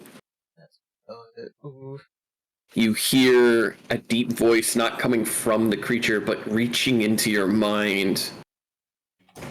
Get out of my queen. I need you to make a wisdom save. Ooh. And I get a +1 on that, right? Yes. Okay. That is a 12. He got a 19. Ooh. You see, for a second, you're out, and you see your mother's hand, and over your mother's hand are these claws that reach out, and they grab you as you hold on to your mother. And you see the black face of this dragonborn. So you're back. Where is Gragnar? And he reaches forward as he's going to try to reach into your mind. You can sever the connection. You know your mother is in this pit, or you can try to fight him back. Ooh, I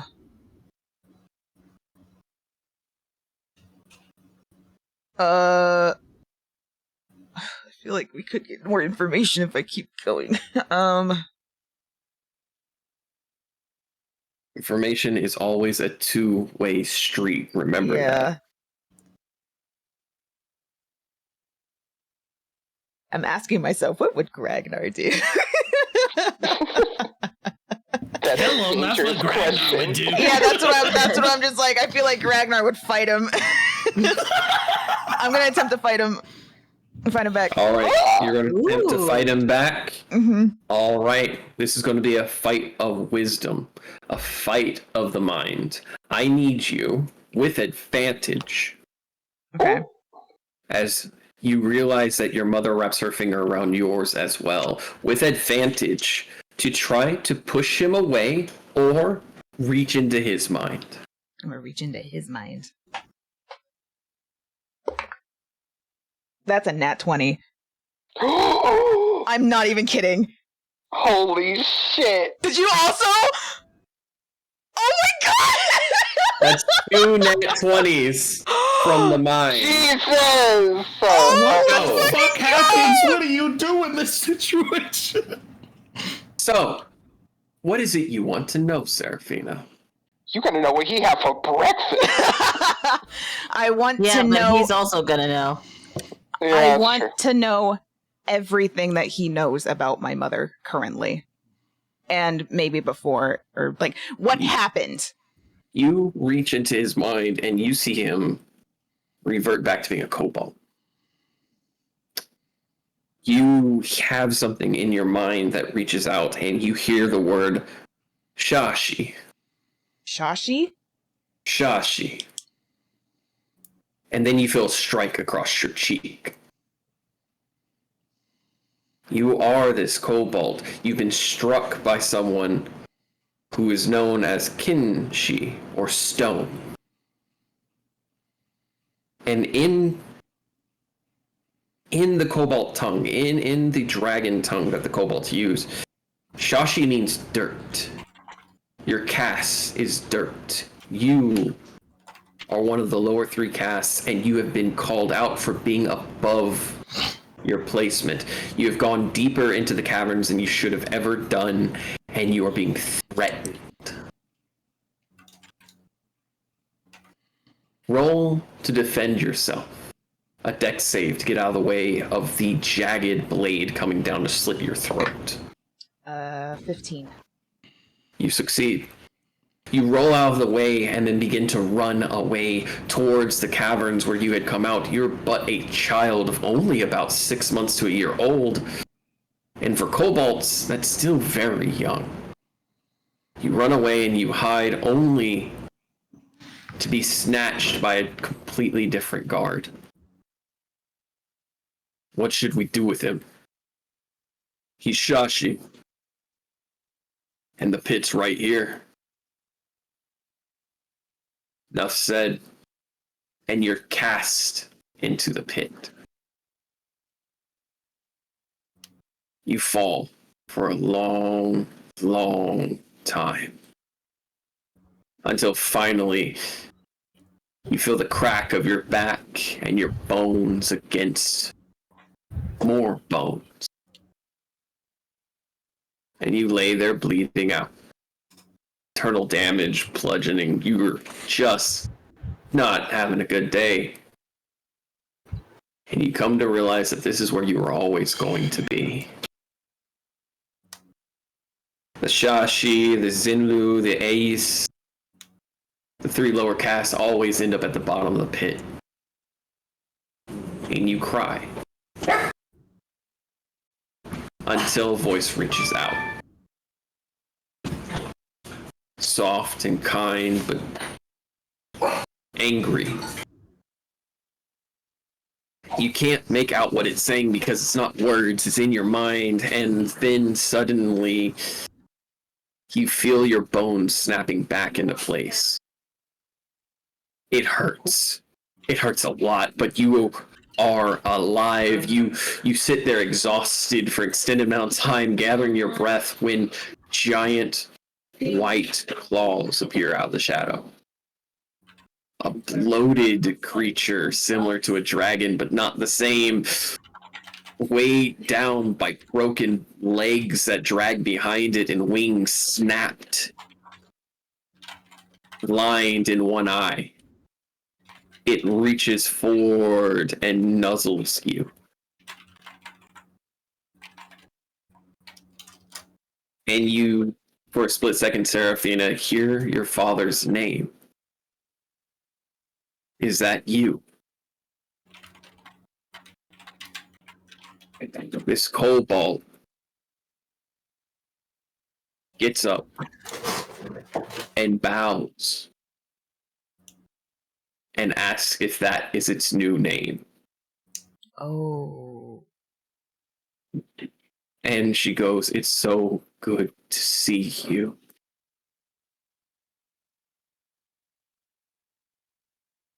This kobold, you feel it in this kobold. You feel it in their soul. You feel it in their body. Swears to protect her above all else, even if it means gutting the very world they came from. You skip ahead. You see him going around telling the others about this dragon down below. Real quick. Yes. I just found her father's name. It's Feldris. Yes. He claims to have been given a new name, Felders. He claims that he is not a Nar anymore. He is no longer of the lower caste. Okay. And he gathers people. Some choose to throw themselves into the pits out of despair, and he saves them. Others choose to follow him down below. But one by one, bit by bit, the cult of the White Dragon begin. At the helm of it is Feldris. Gragnar, you knew Feldris with his old name. What was his old name again? Shashi. No, that's the cast name. His old name. What the fuck, Dave Nar? That's what it was. Oh! So Feldris was once known as Dave Nar by the Kobolds, but he is now essentially a paladin of the White Dragon, or at least who he presumes to be the White Dragon, and as such, he has been growing in power. You've watched him slay stones, which are, in your mind, you finally make sense of these things, the Ehis being where the caste that Gragnar was from, the Zenu were the casts right above him. The Shashi is the casts that would do the farming and were essentially right below him. Ragnar hasn't even told her. Oh my god. And then you see the Kinshi, which are stone, who are meant to protect the emeralds. Essentially the nobles of the kobolds. Gragnar doesn't know anything about the 3 castes that are the top castes. He only knows of his because he was a part of the lowest possible caste that received no education. But you have gotten information as Feldris has snuck around, killed Stone and Emerald, hunted Muds who would try to sell out their own, and he is essentially a rogue paladin multiclass. Mm-hmm.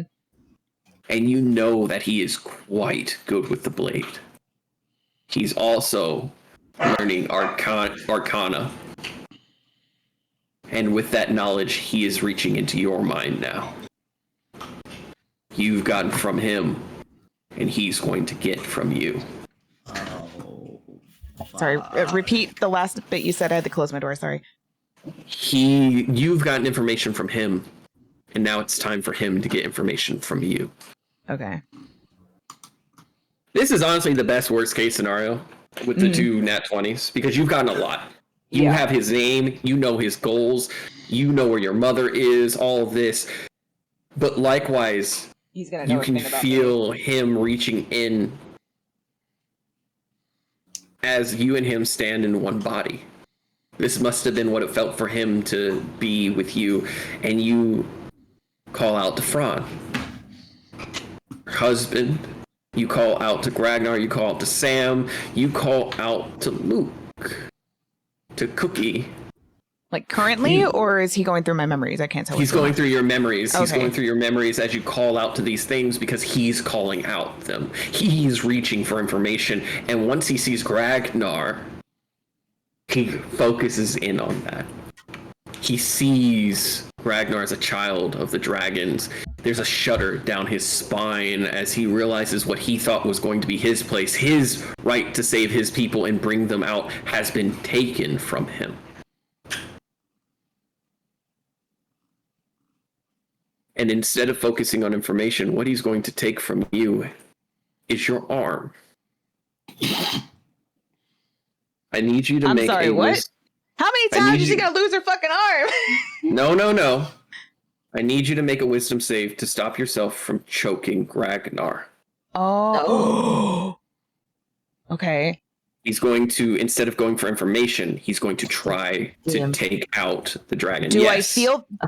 Can you, in the future, just phrase differently? Because when you say that, we've already had people lose so many fucking limbs. I know, already. that's why I was like, am I losing my arm and again? our immediate thought is we're gonna get traumatized again. No, I'm sorry. This cobalt, this dragonborn, reborn, it wants It's to reach taking out. control of your arm. Your arm. He's trying to... Possession. Do I realize that he's trying to do that? The moment it happens is when he's... The moment you realize is when he's doing it. Can I attempt... Can I it is attempt to cast Counterspell?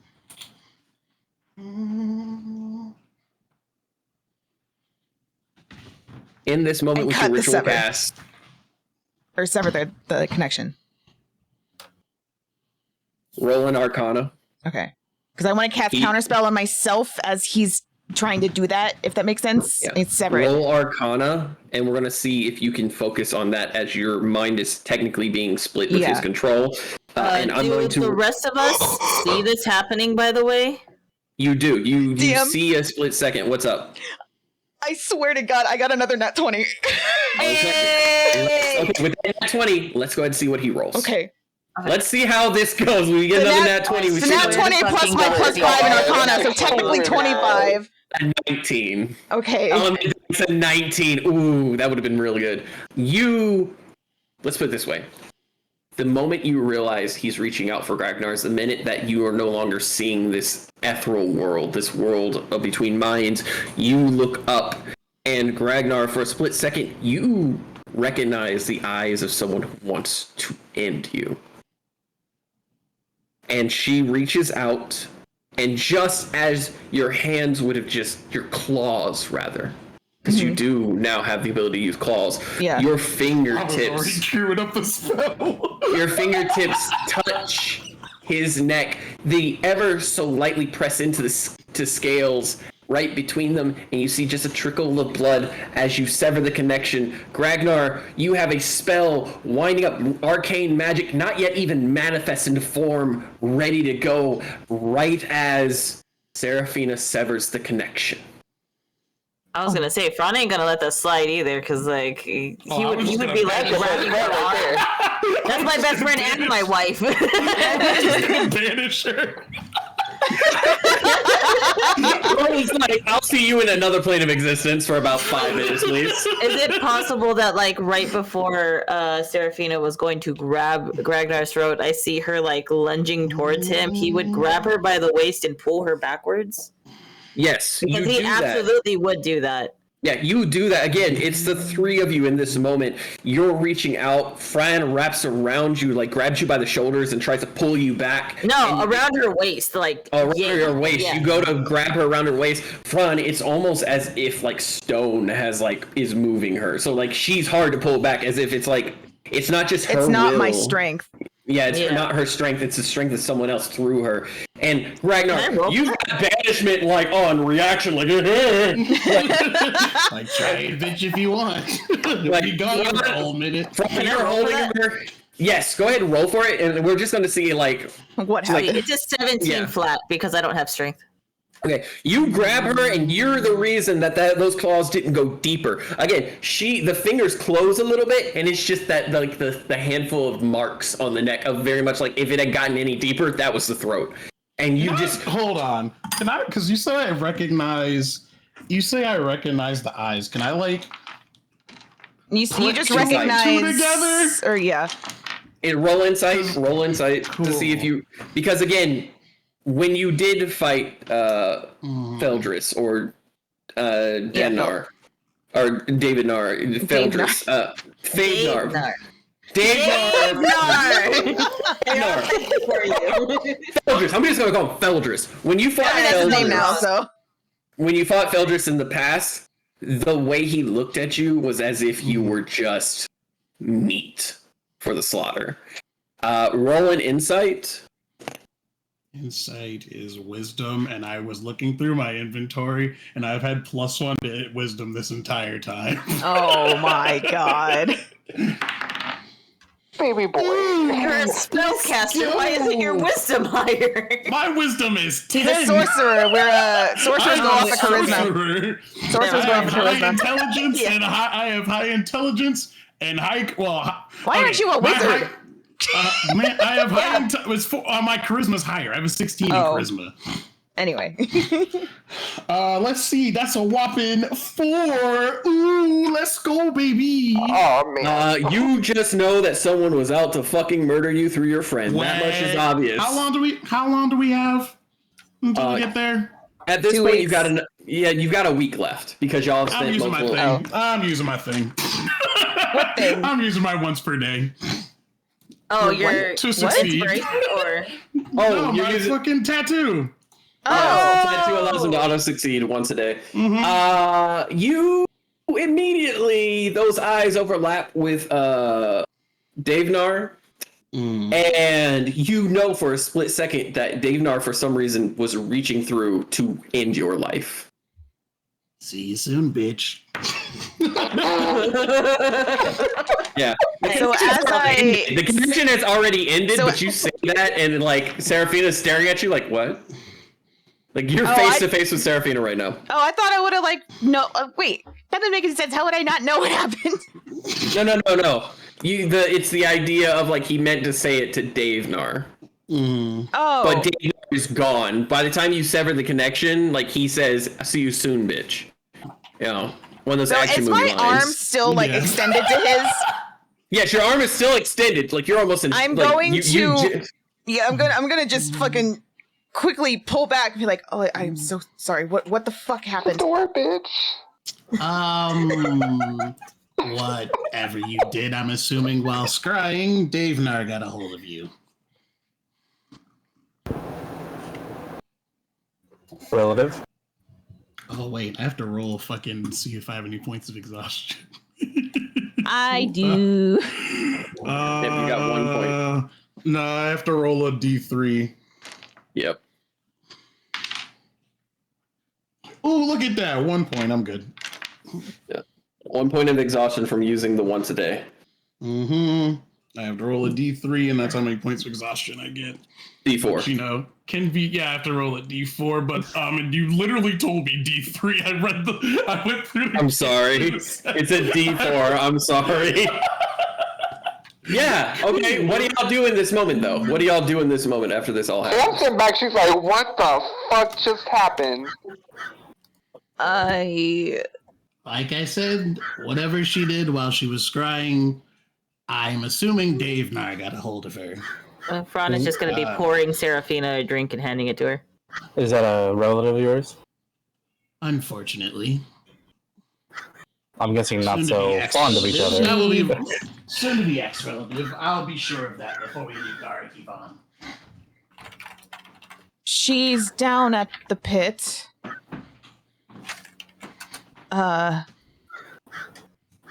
She is some sort of cult leader. From what you saw, she's not the cult leader. She is the point of worship. It is The object of Feldris. the cult. Yeah, Feldris is the one leading it. She's become a. Why are there crows? Sorry. Yeah. Whose crows were that? Mine. Put your There's birds away. There's birds in front of my window. No, remember we had birds on the wait. boat. Wait, hang on. Those were real crows? Yeah, those are real crows. Oh shit! What? Can you snatch one up and send it to me? No, thank you. Real crows? So That's so cute. Give them cute little knickknacks. I'm sorry. she is at the bottom of the pit, and she is their source of worship now. They think she's the white dragon. I mean, she technically is a white dragon, so I can see that happening. If what you're saying, And You did mention she was transforming Cobalt Dragon. I mean, we literally saw it in front of our faces, but That is very true.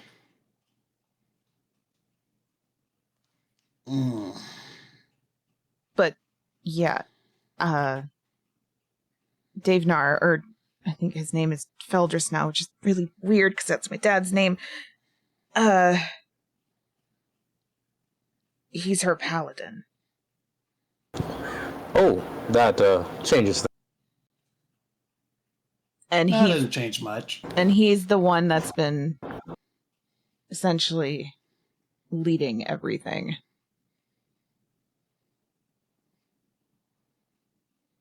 And he wants to kill you, Gragnar. Yeah, I got that. The feeling's mutual. Really wish I hit that second shot. That would have been nice. So now knowing and seeing what you've seen now, what are we thinking?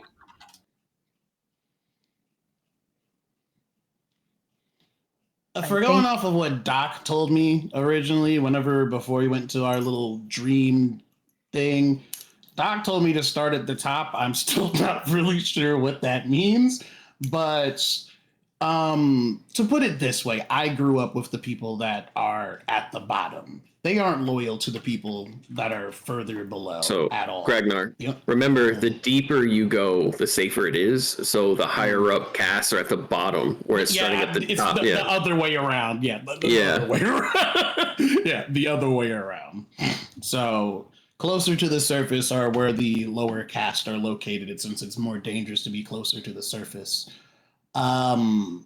They're not loyal to the people further down below. The only reason they stick around is for the scraps that they do get and wandering off the mountain by yourself doesn't exactly usually go too well.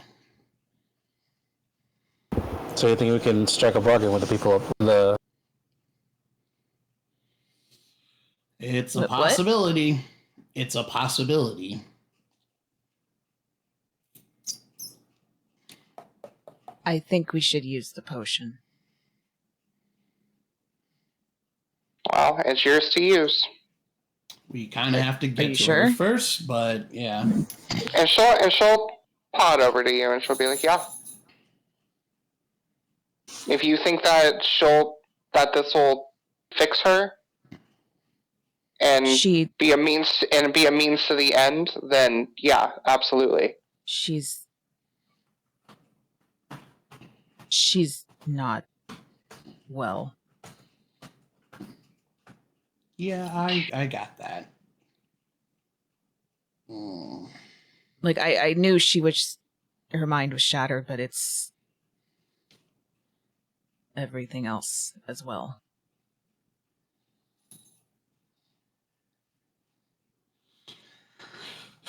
Well, I'm open to suggestions because we have a literal army in front of us. Sam, Like I what's the said, potion called?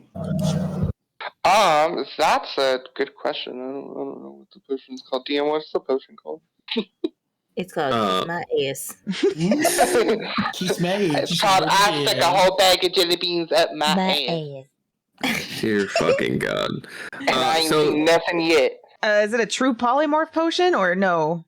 No, so true polymorph is than one that. thing. This is different than true polymorph. Potion of character creation. I could just be really meta and call it the reroll. Do it. So in Sylvan, roughly translated to common, it is known as recreation. Recreation potion? Yes.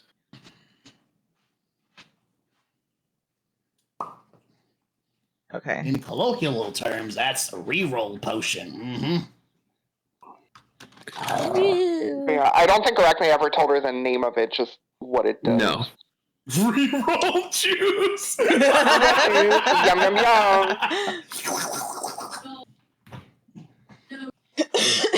So, with that, what do y'all plan to do now?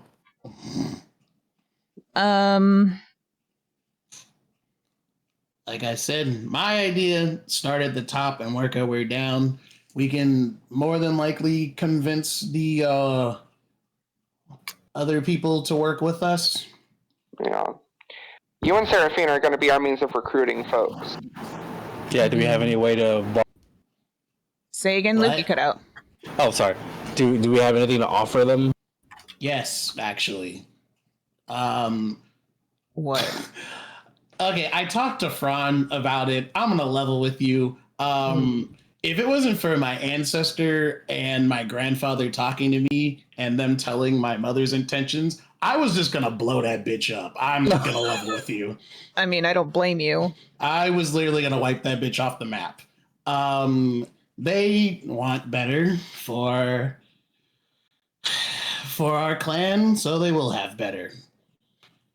I want to offer the ones who are willing to leave. Sanctuary. The ones who are willing to leave. Not kind of. It's like Sanctuary at the new place that Sneak's making. Mm-hmm. I haven't been to see him or told it or like even sent him a message or anything because I was too scared of somebody going after them. Do you want to send them a message? I mean, it would probably be a good idea at some point to send a message that's beside, instead of just showing up with a whole gaggle of fucking people. I mean, yeah. I don't know what it means to do that, so, but I don't know. Well, actually, We could send one of the birds. I was gonna say. Ragnar. We're underground right now. Ragnar. Yeah.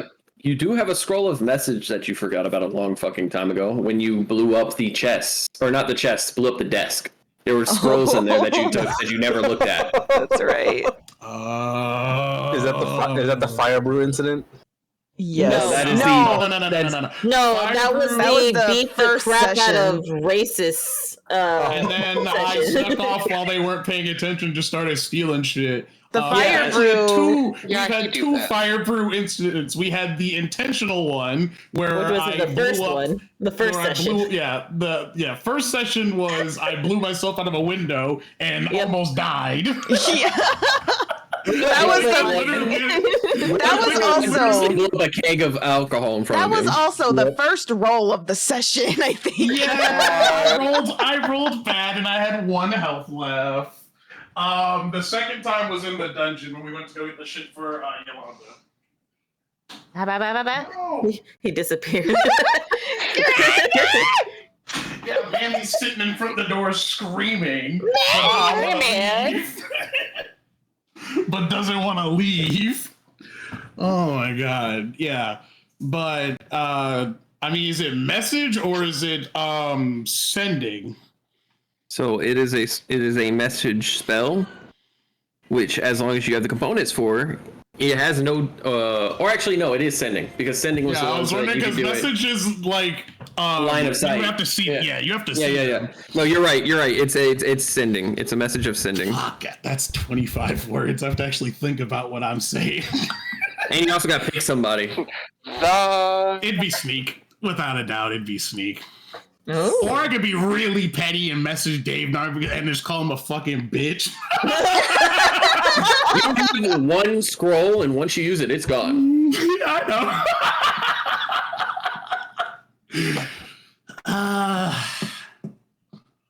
I mean, should I use it now? I don't know if I should. You have time to contact him. I would say think about it before making It's any not that rash I'm decisions. scared to message him. It's just like A lot to fit in 25 words. Nobody said you were scared. I just think that you should really think about what you're going to say. Choose your words, Karen. well, yeah. Trust me, I meant it's better sooner than later that you send it. Yeah, that's what I was thinking. As a person of information, you really should think about what you have to say. Yeah, Maybe take 25 words. I can Maybe just take a be day like, at his nest to think about hey, it. Sneak, it's Gregnar. We're going. And Fran's gonna start writing it down for you. I just love how we started. Hey, Sneak. It's great. It's Gragnar. Hey, Shadow, it's me. Hey, Shadow, it's me. Just to let you know that if you say or that counts. I know. Wait, is he actually using it right now? No. Hell no, I'm counting. This is a rough He's draft. counting. He's counting. This is why I'm using a rough This is a table now. Is us like Okay. writing it out. So I was like, hey, Sneak, it's Gragnar. We're stopping back home. Coming back with the non-dickheads. Coming back with the, and I'm gonna put the meow in there. How many words is that? Let me see. That's 1, 2, 3, 4, 5, 6, 7, 8, 9, 10, 11, 12, 13, 14. If I don't count the meow, it's 14. If I do, it's 15. So I still have word. Wait, let me make sure it's 20 and not this. I think it's 25. I'm gonna double check. Spell of sending. Yeah. I want to say it's 20. A short message of 25 words or less. Hey, look at me! I know my spells memorized because I'm a fucking nerd. Let's go, baby! So I still have 10 more. Well, where you did I have leave 11 off? more. Yeah, You have 11 math, more. numbers, whatever. What did I leave off with? So you said, and Fran's gonna like hold up the book. Hey, Sneak, it's Gragnar. We're stopping back home, coming back with a meow, not dickheads. With the not dickheads. Let me think.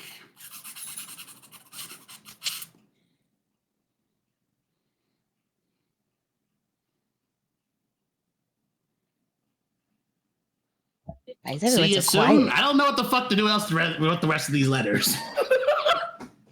Miss you, love you, XOXO. Dave Narza. How about prepare for our arrival? Love, Gragnar. P.S. Dave Narza bitch. Only if you Ooh, have. I can put that in there instead. Also, I'm gonna kill Gragnar. Also, bitch. I'ma kill Dave Nar. Bye. He a bitch. I'm gonna peer over. I'm gonna peer over Fran's shoulders, like, yeah, that's good. So you're at 21. Okay, what's the final of what we have written down?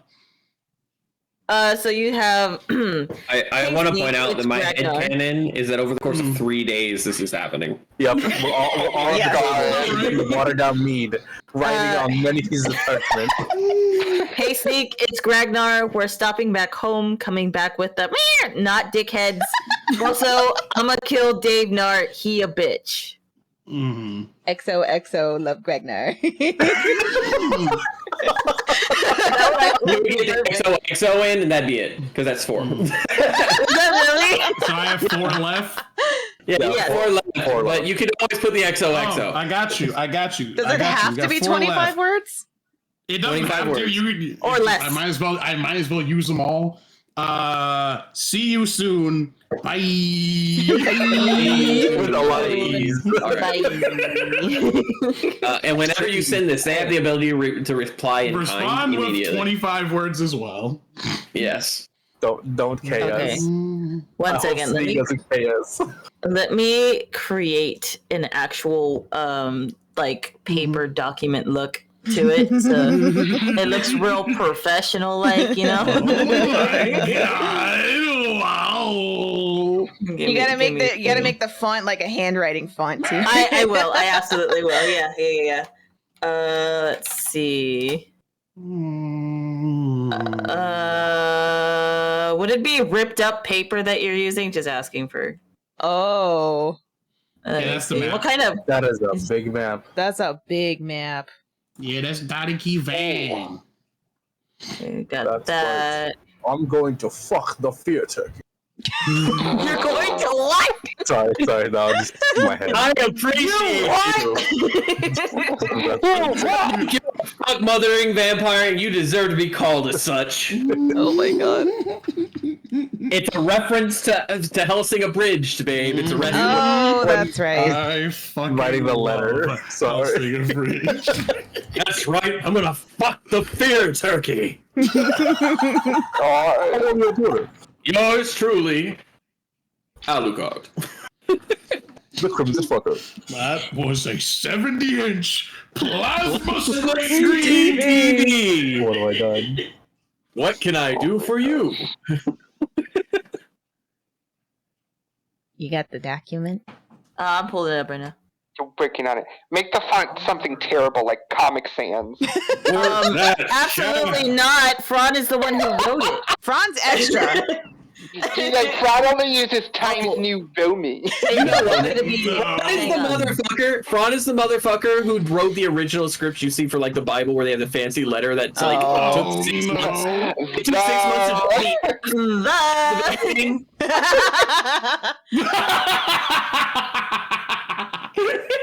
I like to think that because I'm gonna send y'all 2 versions of it. I like to think that Fran wrote one way, and then they were like, they're not gonna be able to fucking read that, and he's like, oh my bad. So hang on. So this is And some of these. this wrote is it how in he cursive. originally wrote it. And they're like, no, and he's like, fine, okay, here. Meow. And then here you go. Normal handwriting. By the way, I kept the meow in parentheses because that's not actually part of the document, but it's funny for us. Love it. Yeah, I'm pretty sure that sends the message across. Yep, that should be good. I mean, they won't know that we might be coming with refugees, but you know. Tomato potato, right? Coming home with the not dickheads sounds like it might be refugees, especially after I said we're going back home. Dave Oh, Gunnar. right, you're right. Dave Gunnar. Yeah.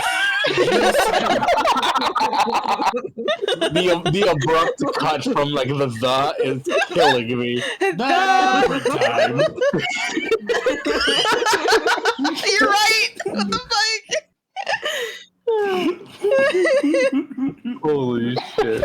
I love it. Oh, also for flavor text, can we say that Fran has been working with Sam a little bit on her reading, so like she I can was maybe actually read a going to little ask if we can have like a one-on-one with Sam and Fran for Oh, that. you know what? Oh yeah.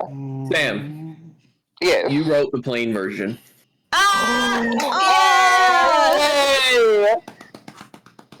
Oh, that makes me happy. Bravo. I'm proud of myself. You could be. All I right. could read now. So we will say that y'all go 3 days. 3 days across. You guys are like doing this. You're treating it as a study session for Sam. You're going ahead and writing it out. And on the third day, Ragnar, do you choose to send this letter? Yes, I'm sending the letter as is. I need you to read it out because they will hear it in your voice. God. Can Okay. Ragnar read? Yes. Yes. Oh, okay. Wow. Look, Sam is the only one who's illiterate, okay? Yeah. Oh my god!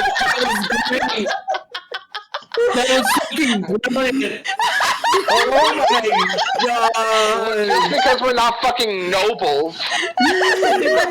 Listen. Read, like everyone at the table, as Ragnar is showing Sam how to spell meow.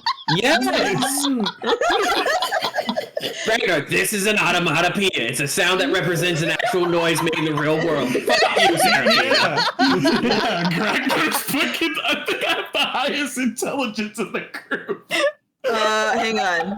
What's your intelligence? What's your intelligence? What's huh? your intelligence? No. You No. Mine's a You're 13. probably higher than me. You're a magic user. Mine's a 14. 13. We tied. Of course we did. Of course we tied. See, it doesn't matter. You're What's both intelligence squishy. again? 14. 14. Both have a 14. What's your charisma? 16. 18, bitch. That'll be 18 next level. Oh yeah, well mine will be higher next level. No. It's no longer about mid-maxing, it's about outdoing your fellow player. It's like, That's always what it's been about. Always What are has you been. talking about? the two of y'all are dying on the fucking floor, and it's like, at least I I'm thought you gonna were die gonna first. I'm just imagining. Because your constitution's fucking mid. I'm imagining. I'll die first. I'm imagining Fran and Ragnar arguing, and Seraphina's just sitting there with a cookie.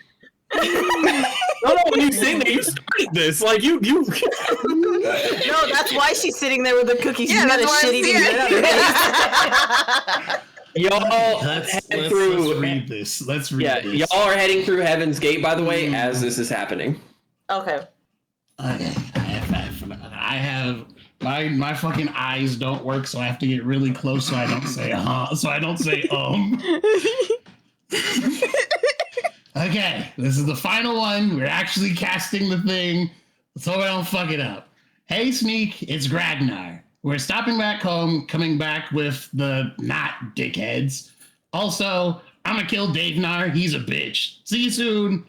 Bye. You got to see it soon because you added the between not or meow or between not and dickheads. No, that was in there. No, it was in there. Okay, my bad. Yeah, you got the whole thing out. You didn't say meow. So you got the whole thing out, and you get back a few minutes later. Okay. I'm not Nice. surprised. Nice. Surprise. It's Sneaknar. Like he literally Yeah. said 5 words to y'all over the course of like 7 sessions. Yeah. So like, Other than the stuff you had to say for Ragnar because we were fighting the whole fucking time. yeah. Okay. Bring more gold. We got plenty of that. And that's that. Y'all go through Heaven's Gate after spending 3 days. Sam, you now know how you're supposed to write a formal letter. Yay! You're still getting vocabulary, but you've got the common like alphabet down. You're still getting like you could essentially you can figure out words. It's the equivalent of like you learned words first. So you're like, okay, how do you spell automatopoeia? Because that was a word he did, and you're like trying to spell it out. So it's the equivalent of dyslexia. Like I can sound them out. Like I can sound them out and stuff. Yeah. Like, yeah. Yeah. So like you are not proficient. You're like 2/3 of the way. You got the basics down. You're getting there. You're getting there. Wait, can't you just have her roll performance to see how much of it she's taking in? So because we're saying canonically that she... Because I was going to say, if I'm the teacher, Fran is going to be very, like... Thorough. It's very thorough. So I can roll performance, and then she can roll performance. You're a bard. Just give inspiration. Ta-da. No. No. I am all about the flourish, okay? I am going to be the best damn teacher ever. Sam, Yeah. roll a... so this is going to be you learning something. So it's not going to be a performance. It's going to be... Intelligente. Yeah, it's going to be intelligence. Intelligence. And roll me a general intelligence roll. Fran, Okay.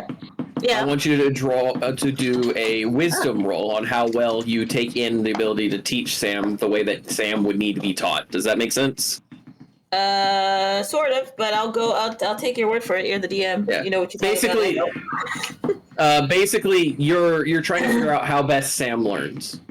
Would that be just straight wisdom or insight? Insight. We'll say it's insight. Dope. Because that's you figuring. Yeah. So it's insight. Sam, it's going to be an intelligence check. Ragnar, you are here doing this with them as well. So Sam, roll with advantage. So you got a 14. Okay. Yeah. Yeah. Do you want so me to we're gonna roll say- with advantage Let me too, or roll is it just again. Sam? That's just the 14 because that's you figuring out Sam's learning style. So Okay. that's good though. Like that's above a 10. Mm-hmm. You know, and with it being like a crash course type learning thing, a 10 was the DC. Okay. And then I got a 16. Ooh, That's good. And that's with advantage, right? That is with advantage. The first one I got would have been a 14, but the Okay. second one- So you got a 16. We're going to go ahead and take those two numbers, add them up, divide them by 2, and that'll give us our average. I'll let you do that. 16 plus 14. 30. I'll let you do that, but I'm also starting to do it in my head. But like, it was an easy number to 15. count, so I It's did it. 15. So with a 15 for teaching and learning as the average score for this, Sam, you do get essentially you need to learn how to spell vocabulary, but you have the core of the language is down. The core of common is learned. Hell yeah, dude! Sam can read! Yay! Yay! Here's a Long words are a pain in the ass because it's like, let me skim it real quick, and then Hey, like Sam. then I'll. Yeah. Spell onomatopoeia. No.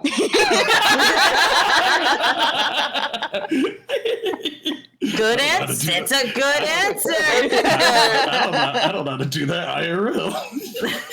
Fran just right, like pat Sam on the back. That's exactly what I taught you. Good job.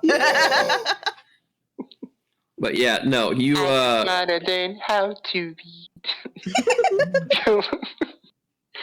but you do in fact figure out the basics of reading and writing.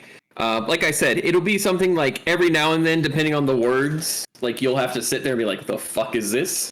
You know, like when Ragnar brought up onomatopoeia. Silent letters. Oh god. Oh hell, Dave Nar has a silent letter. We're gonna play till probably 8 o'clock. Okay. I'm sorry. I was asking in chat, so it didn't disrupt from the. No, you're fine. 8 o'clock is probably as far as we're gonna go because I still promised to drive our roommate out. But essentially, you can now read most common words. There's going to be times you're going to be like, the fuck is this? Because you've never heard of the word before. But like, that's most people, you know.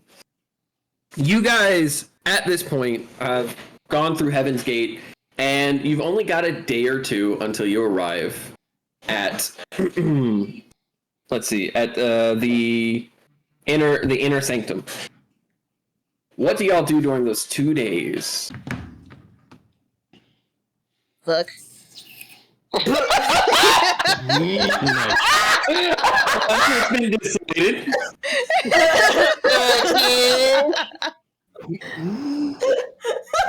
We haven't had our honeymoon yet. We haven't. We have not. Yeah. Y'all are honeymoon. You know what? I second that. That's a choice. No cake, I second that. right? I need you to roll for hydration. Hydration? Mm-hmm. Hydration. How do you roll for hydration? How do you roll for that? Excuse me? We're going to say that's What's a that? con check. Maybe Constitution. A con? Yeah. Okay. Oh, bet. That is a 50. Nat 20 plus 3. Jesus fucking Damn. that boy. Y'all will not be seeing Never got it straight. What, Aaron? Y'all will not be seeing Fran or Seraphina for the 2 days. Sweet! Walking to a fucking place. Yeah, y'all are at Heaven's Gate. It'll be another 2 days as you dock, and then you've got to walk to Darakivan. We do have a cart, and You do. We should probably see. Okay, I'm gonna go talk to Gragny. Greg, look at you, got me fucking up the names now. God damn it. Gragny, Jesus fucking Christ. Oh, Seraphina still needs to talk to Gregny. Y'all are fucking. Yeah, Oh, yeah, you that's made fine. your decision. No, that's fine. I thought this was after. You're literally humping in it, so I don't know. No, I thought this was after. That's why I was saying. But anyway. Poor Luke is just like, well, it's not seeing y'all. Seraphina, like, the definition of how'd you pull this baddie? I didn't pull no baddie. Seraphina put me on her shoulder, and I've been there ever since. I ain't got no urge to get down. Exactly. Luke, why? Oh my god. Waiting for everybody else. I'm gonna talk to Gregny and see what Gregny wants to do in this situation, because there's the devil situation, but this seems like a whole different beast. It is up to them. I'm going to let them make their decisions and decide for Toast, because Toast can't be trusted. Okay, so you're gonna talk to the dire wolves. Sam, what are you doing? I actually want to try to use the mirror that Blue gave me and try to discuss a few things with Blue. Okay. Luke, what are you doing? I'm just mentally prepping myself and doing some conditioning so I can be ready for battles, because 10 years of not fighting is kind of a yeah. stretch. 10 You years and of not Garum fighting will- and you still fucking swole as shit. Swole as Hell fuck. yeah. You and Garum will actually be sparring together. How's that sound? Sweet. Oh hell yeah. Oh, that's really cute, actually. Yeah, Garen's No, gonna it's take his leg badass, off and Sam. beat him with it. Yeah, Garen's gonna take his leg off and beat him with it. Yeah. If you Yeah, think remember- Garum is above doing that, you're wrong. Yeah, remember Seraphina? Remember Seraphina's fight? Bro will straight beat you with his own limb. Like, That's a club. he was like, hey, I got my original arm. Can you feel this? He was like, he's definitely having dreams about beating Osmodeus with his severed leg. Like, She hasn't told any of y'all. I just realized she hasn't told any of y'all that Asmodeus knows yet. Yeah, but we busy fucking, so Yeah, She's just gonna sit on it. She's gonna sit on it. Like Alright, an so- egg. all right, so Okay. we will start, since y'all are busy fucking, we will start with Sam talking to, Damn. who is it said you were talking to, Sam? To Blue. Okay, so you're going to talk to Blue. What do you say to Blue? So, for starters, like, it's just general talk, like, just letting her know, like, what we've been doing and what we're about to face and stuff, and, the big thing is that Sam wants clarity on how she's supposed to proceed with, the whole trials that she was telling her about. Blue, you can watch Blue through the mirror as she goes ahead and actually pulls out a book, essentially made of coral and what looks to be like some old parchment that maybe came from above ground, mixed with seaweed. And she proceeds to list off 3 things. The right to the trial, you've already succeeded because you are of royal bloodline. Mm-hmm. She would back you on that in order to make sure that you're good. Secondly, you need to bring back an achievement worthy of the throne.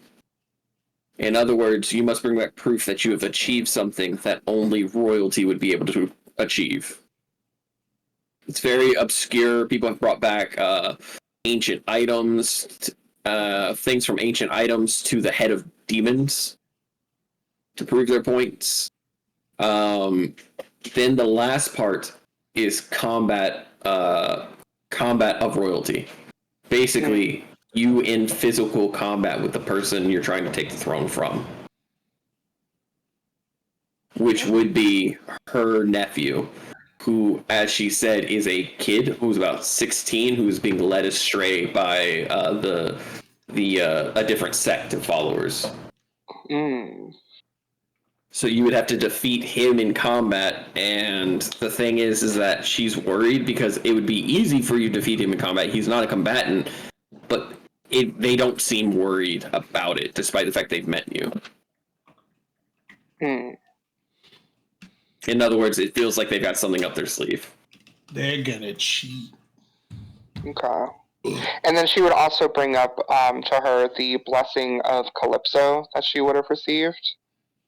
And to see with her if that would necessarily have any weight with her. Blue almost immediately collects herself because she almost starts fangirling, like a celebrity would, like you would over a Slivy. She's like, Calypso. Calypso. Yeah, met her at a wedding. Okay, well, we're gonna close that clam for a second. We're gonna put that clam on the shelf. Yeah, that would count towards something to bring back. If you could prove you got the blessing. Well, the blessing has to stay on. The blessing in question is specifically for the protection of the ship. And it does have to stay on the ship, to my understanding. Yeah. Fuck. Okay. Then, you said you fought a devil. Got any of the remains? Finger on nose front, do we still have any of those remains? Hell no, I got rid of that shit. Yeah, we got rid of that Okay, shit. well, I have bottled hellfire. I don't know if that counts. It would not. It would Damn. not. Let me see. Hold on, let me look through my inventory. How many bodily organs have I stolen? Yeah, exactly. I have to actually check.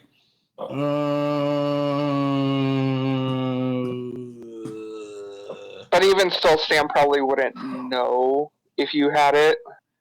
Yeah, I'm just double checking it. I don't have anything. Yeah. Since I banished the dagger, I don't have anything. So no, we don't.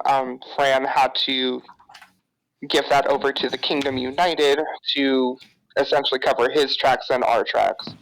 Okay. Then you need to find something of equivalent to that, I guess. She's like legit scratching. She's like, you have achieved a lot and yet have nothing to show for it physically as like proof.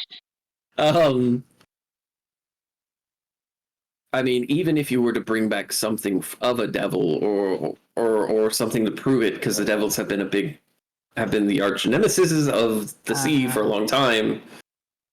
If San asks Fran, he might be able to offer something, but I can't tell you what it is. Well, Sam's also thinking in her head and thinking back on what Seraphina had said about the dragon flesh and stuff and how she would need that, and thinking about the potion. And I was like, what if I... Because at this point she would have told Blue like what they're about to do. And then what if I brought back a piece of a dragon? It would need to be more than a piece. You'd need something like, not a tooth. The teeth of dragon hold magic, but they're a dime a dozen in the idea of magical items, because dragons lose teeth all the time. Claws would be good, or even the head of a dragon.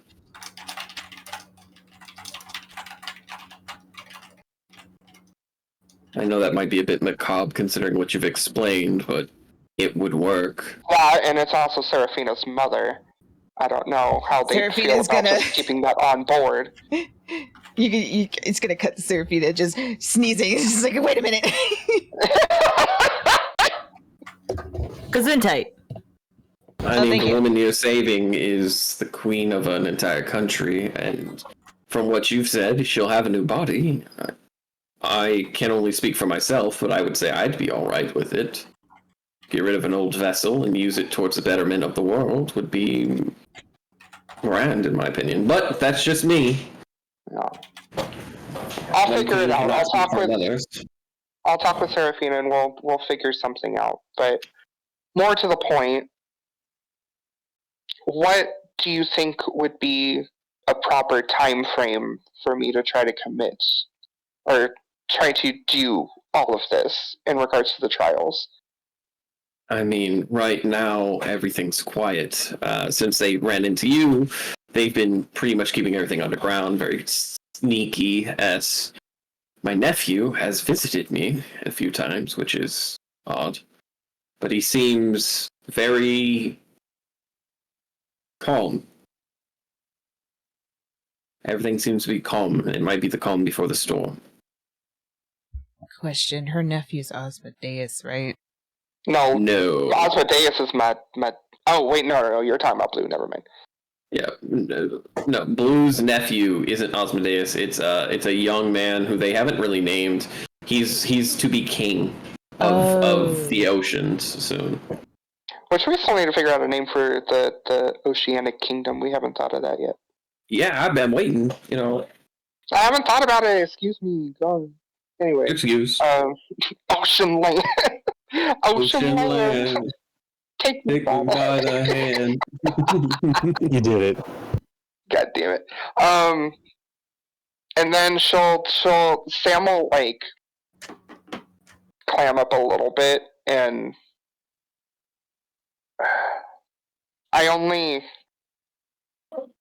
I guess the reason why I'm asking about time frame on when you think might be a good idea to do that, I'm just gonna say he knows. And she gets really quiet. What do you mean he knows? He knows. And you see her almost kind of sink down a little bit, just kind of almost deflate. Fuck. Fuck. I know.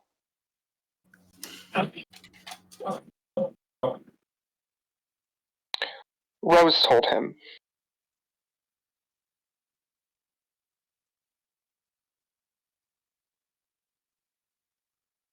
I'm sorry.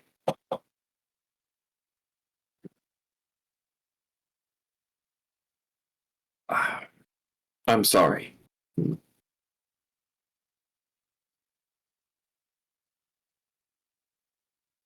We will prep for your arrival. Just let me know ahead of time.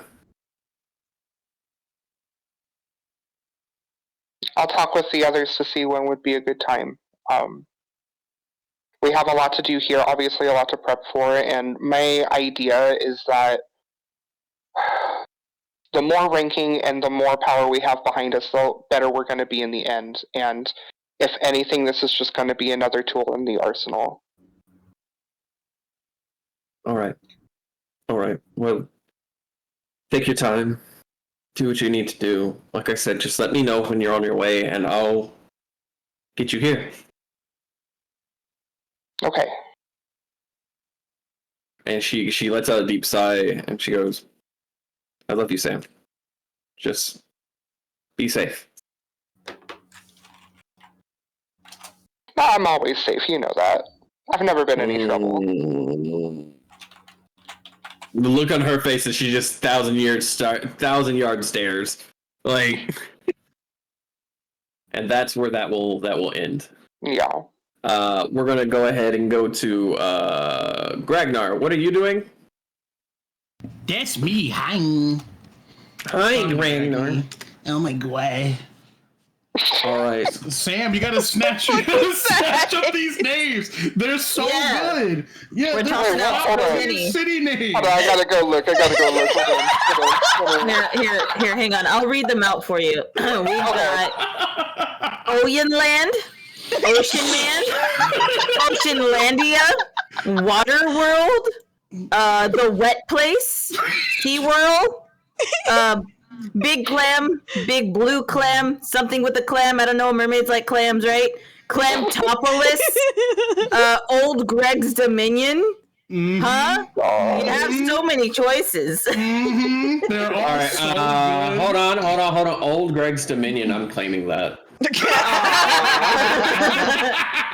Well, you got the rest of them. These are such great choices. So Thanks, guys. I That is going to deliberate. Oh, that is going to be a part of Sam's part of the story. Old Greg's Dominion is going to be a part of Sam's. Oh my god. Yes! What you doing, my waters? Yes, now, fuzzy little man, Peach. That's what he says to like fucking Garum. Gary gets ordered, and he's like, Oh my god. Never been to a party where they wee on each other? What do you think? What do you think of me? I'm gonna hurt Yeah, you. sex is when you What? I said I like you. yeah, sex is when you pee on a girl, right? I do watercolors. I call this one Old Greg. And this one right here, I call this one Old Greg. And this one, do you want to know what I call this one, sir? Old Greg? Yes, sir. Thank you, sir.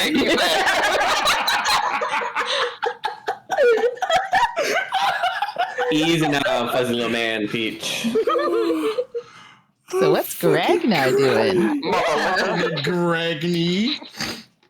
He doing Gregny? Oh. I said okay. talk. You just hear what you want. I literally asked. Talking to Gregny. I did not hear the talking part.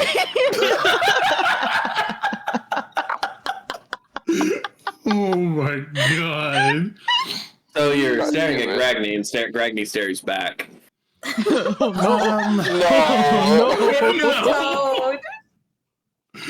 Alright, so I thought it would be a good idea to bring it up just to see what you want to do. But we are going back to my home, which is going to probably be honestly worse than the devil situation. I had a feeling Toast was going to be staying behind. Once again, I just wanted to bring it up with you.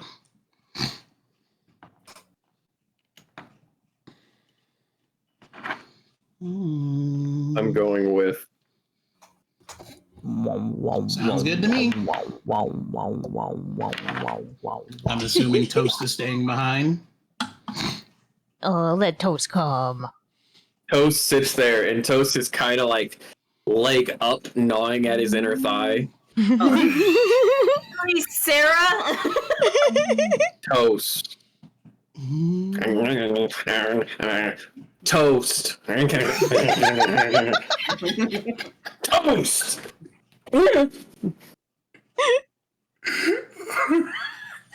Right, I didn't see you come in.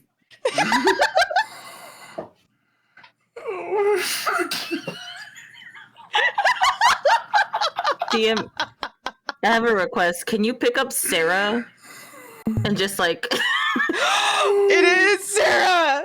Sarah is just Toast. Give me a second. Oh my Yes.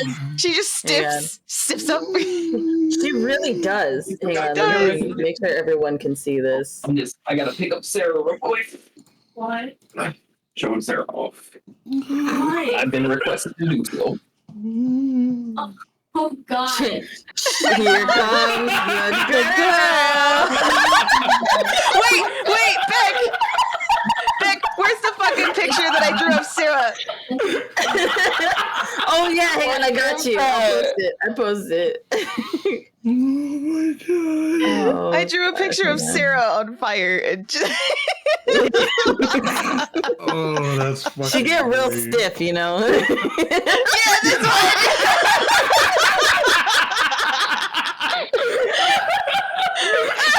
That's our toast. Canonically, that is what toast looks like. Toast. I just remember Toast is fucking has red fur. That's what I remember. Oh my about god, it does. Toast has red fur, but as Toast is getting bigger, the fur is getting paler, we'll say. The thing that makes it so much funnier that you have to take into account is even with me being 6'8", they're still bigger They're than still me. fucking huge. Yeah. So you have this derpy ass dire wolf. Who looks a little bit more like a dingo than it should. Like a possum, like a 10-foot possum. Real quick, Toast is just sitting there, like he didn't catch any of that. Oh my god. Well, you have their attention. Are they coming or are they staying behind? Coming? I can come with. I'm coming with. I'm gonna go. And you see Gragnir just looks at you and goes, "They have spoken." And they will have as much say as you do. I appreciate both of your inputs, and I'm not going to be the person that's going to tell you what you can and can't do. I will say, though, Toast, it is very dangerous what we are going into. Just be aware of that fact. It's okay. If I die, I die. No, geez. I mean, that's the way to see it. If anything happens to them, I swear to God. If anything happens I'm to Toast, blowing that bitch up. I am going I'm to blowing that bitch up. Besides, who's gonna pull the cart? The donkey? They're super small. Dude, I feel like the shade that Daisy would throw is just like, what did you fucking say? I want you to put like Daisy's hanging out with I them. want you to know that the door is cracked and you just see Daisy from across the room staring into the door.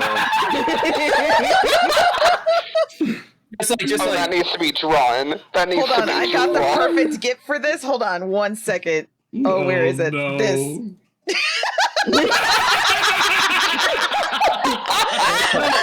The office will zoom past someone and you'll see someone in the background like through a window.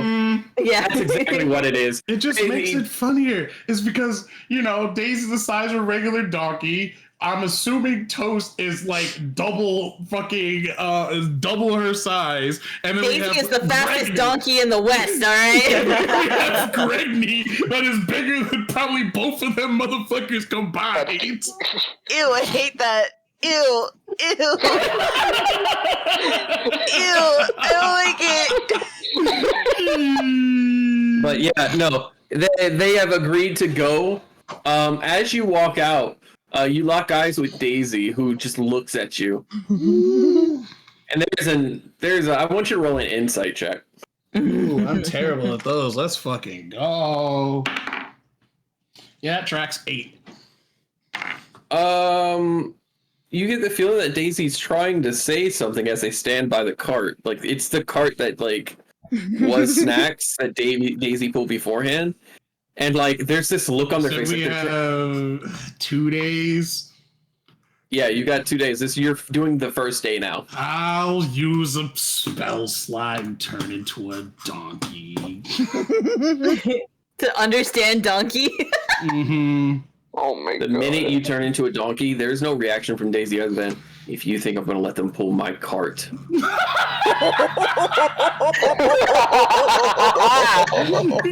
That's right. That's my girl. Nah, we have another cart that we actually bought. I'm pulling the cart.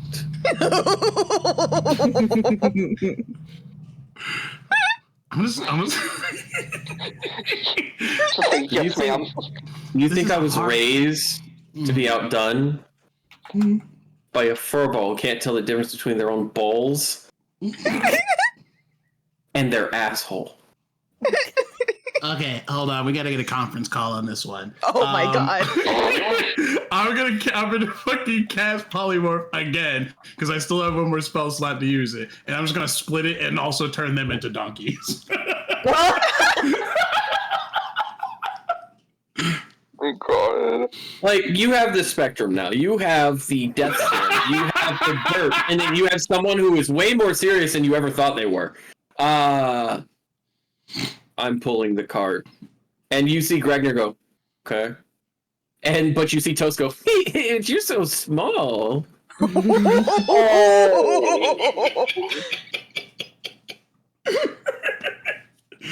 And at least my intelligence is above a 3 on a 20-point score. Is that high? Gragny. Sure.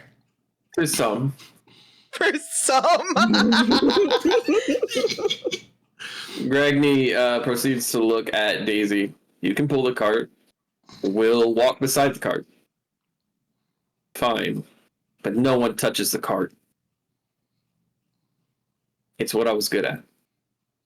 Oh, that's my baby.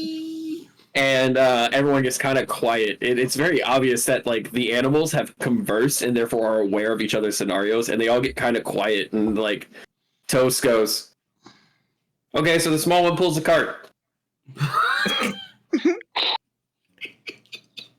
Gregner, I want you to know that that no one stops this. Gregner, I want you to know no one stops this. Daisy walks up to him, turns around, and kicks him in the fucking head. Trax, you deserve that one. And he is out. He is out. God. He de-polymorphs because he's unconscious into an unconscious direwolf. Big And, moment. God, that fucking horse. You watch as Gregner walks away. Just walks away. Leaves him in the middle of the hallway. Oh. That is the one time I've ever heard Gregnier not defend Toast. She even knows he's being a fucking dickhead. Oh my I'm like, yeah, that's deserved. I'm not gonna walk downstairs still as a donkey and go get Doc at least. So when you get to the door, how do you knock on the door, or what do you do? Oh, I dare you to kick it. Is it- I dare you to That's literally what I was gonna do. Oh, I took a drink Yeah. and you fucking. So you kick the door in. I want you to know that Doc is sitting at his desk with his arm out, and he's got his arm open. Like, open. And he looks up at you and goes, "Yes, Gragnar?" And you're in donkey form. Your ass is the only thing in the room. He sees the ass after you kick the door. "Yes, Gragnar?" I'll drop polymorph. Toast is unconscious upstairs. I thought you want to at least take a look to make sure they don't got brain damage. Oh, he'll be fine. He was polymorph. The damage is reversed when he goes back. And you watch him. If you watch him kind of nip something and then pull like a strand of something out. I have so many questions. I'm testing to see how many tendons I need. Neat. Like, why? Why not? I was, you know what? I That's realized a I'm good sharing. fucking I'm point. sharing my Discord. I was about to get the Nightmare on Elm Street scene of him like doing that exact thing to one of the patients, and I'm like, no, maybe that's not YouTube safe. Probably not. Yeah, That's he's a fair just point. I do experiments like that. better Oh, myself than others. Am I right, Gragnar? Are you implying I experiment on people? You're right, but You're right, but shut the fuck up. you're I'm right. just saying. But I'm just saying. I'm just saying. If you want to come over, I can test to see how many you need to function. Considering I've already been chopped up in little tiny cubes once, I don't think I need to figure it out. Okay. You want a free potion? I do like free stuff. He pulls out a brown potion and a silver potion, and he just hands them over to you. Oh no. I'm going to write them down as brown and silver potion. If you really want to do an experiment, I wouldn't mind you checking out the scars. I haven't actually had anybody look over that. I literally quite well. You fucking know goddamn everything. I was chopped into a bunch of little pieces. Yeah, I'll look at those later. That's not as interesting. Oh, You're fine. You're fine. I mean, it wasn't a matter of if I'm fine. I'm still alive, so I don't give a fuck. I just thought you'd want to inspect what Death Scythe does to somebody when they get chopped up. Oh, I know what the cheap knockoff does. Oh. Damn. Oh. So it wasn't death. He's still dangerous, but he is still a cheap knockoff. Wait, I have identify. What do these potions do? I can cast it. You'll find out later. You'll find out later as we get to Luke and Garum sparring. Alien. Luke, I need you to roll a d20, add your con and your attack modifier. Okie dokes. How does 18 sound? How much? 18. 18? Okay, and that's what your con and your attack modifier? Yes. Okay, so Garum got 23, so he's winning the fight. Nice. Ooh. The sparring match.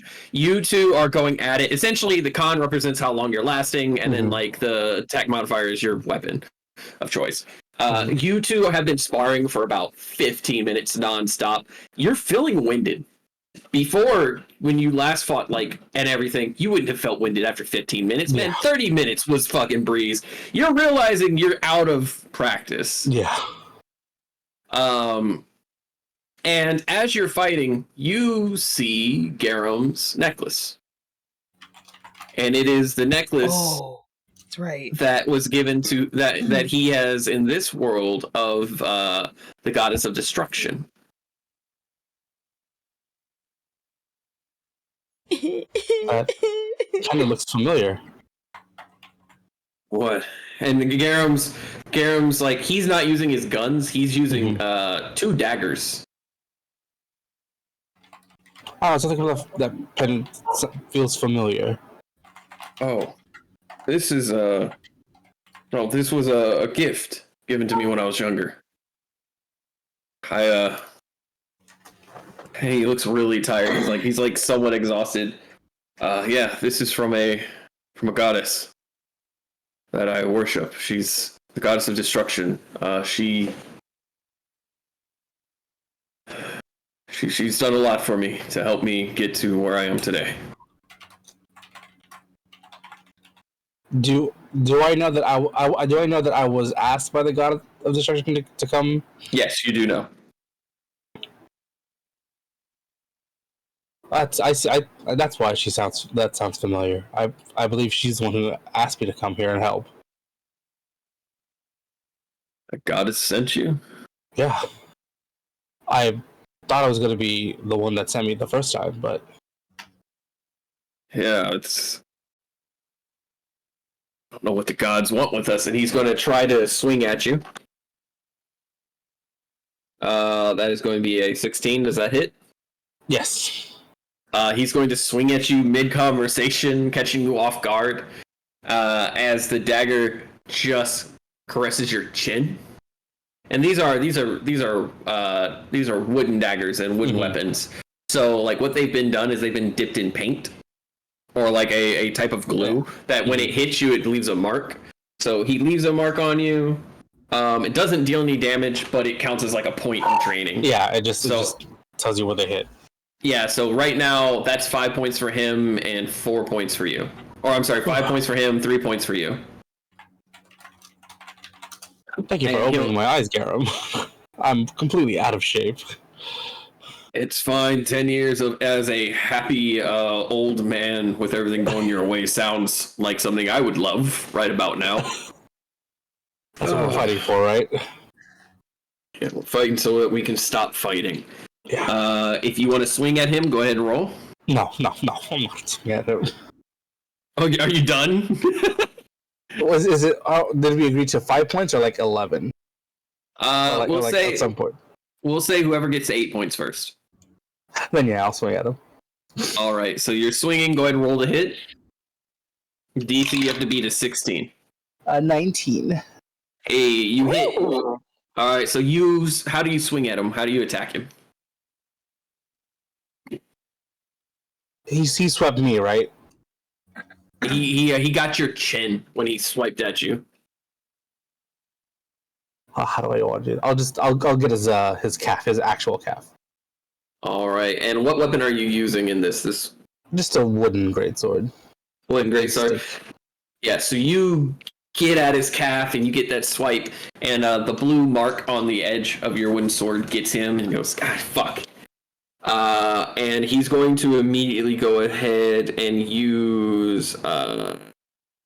He's going to immediately go ahead and attack you, and then he's going to use. God, what's the feat that like fighters get? Action surge. So he's going to attack you and use action surge. So he's going to try twice. Keep his lead. One is a 10. The other is a 23. One hit. Yeah, one hit. So he gets a point. So now it's 4 to 6. He goes ahead and says, anything on your mind while you're here? Just acclimating to everything. I know I didn't really get a chance to go in depth to the god business you guys have been through, so hopefully I get to understand a lot more. It's a little difficult to relate to everyone's difficulties when you're kind of like an outsider, you know? Well, one, I don't think that anyone sees you as an outsider, Luke. You were here with us for a very short time, but in that time, you definitely became more like family. You had everyone's back. You fought beside them. Whenever you want to attack, that's your turn. You just got to understand that everyone's tired. A whole lot of bullshit happening all at once, and it's almost desensitizing at this point. I can only imagine. I'm not even upset I lost my arm. I'm more upset that like it inconveniences everyone. I don't think it's an inconvenience. Look at you. You're still holding your own against me. Again, you've got 10 years of taking a break. That doesn't say much to my skill. A 12 and an 18. Okay, so the 12 does not hit, the 18 does hit, because again, DC 16, so you get that. You're at 5 to 6. Yep.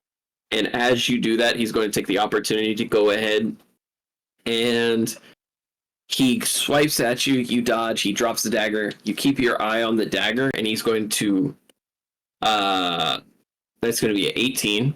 He's going to have he swapped out the blade in his arm, which you haven't seen yet. His hand folds down, a blade comes out, and the blunt end bonks your head. I was not expecting that. That is a very neat trick. And he swipes it back, and you see that the blade he dropped, he grabbed with his other hand. So like it's not like he lost his weapon. He pockets one, grabs the one that drops, and he just bonk. So that counts towards him, 7. Yeah. If I'm gonna have something that is an extension of me, I'm gonna make sure I can abuse it.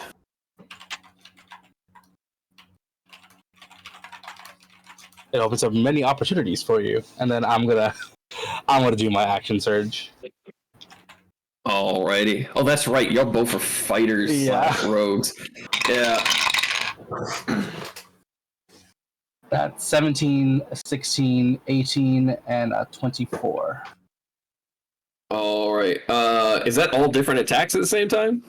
Well, I technically can attack 3 times during an attack. Oh, okay. So, how many of those were above 16? 3 of them. Okay, so you're at 5, 6, 7, 8. You get to 8. Right then and there, you, how do you do those 3 attacks back to back? Just an unexpected, flurry of, up, down, left, right. Okay. You go ahead, you go up, and you catch his artificial arm, and it snaps off by accident.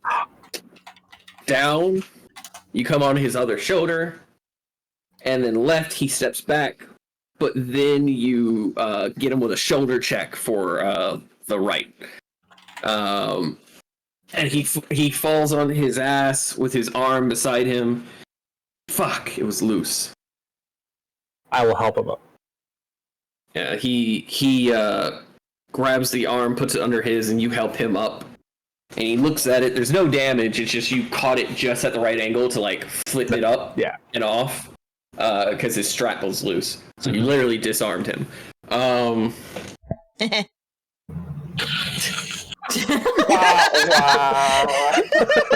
Okay, so canon in my head is you took a break from fucking your husband to come get water, and you saw him literally get disarmed. You go, heh. And he just looks at you, and he's shooting the death glare of a father, and it's just kind of like I'm gonna go back to fucking my husband. Bye. I give him little heart hands, love you. And go back. You shut the door, and as you shut the door, that wooden knife gets stuck in the door. So it's nice to see those two in better spirits than I last left them. Yeah, a lot happened. And a lot happened they don't remember. Garen puts his arm on and tightens it. Wait, he remembers? I mean, who does he worship? That don't mean he remembers.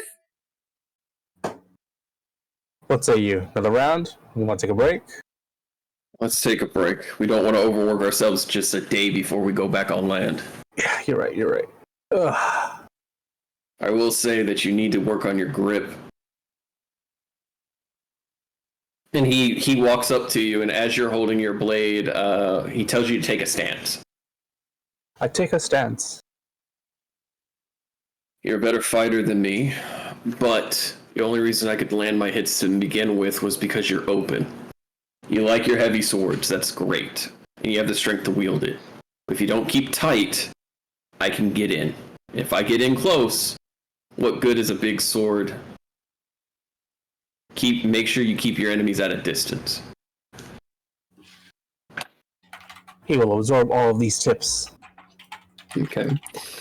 You have a ability called 10 foot. Basically, and you can write this down. Okay. If you can reach an enemy 10 feet away with a greatsword. Ooh. Which means you can put that distance between you and them to keep them out of melee.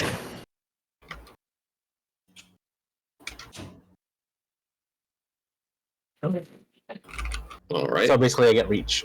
Yeah, you get reach with great swords because that's your weapon of choice.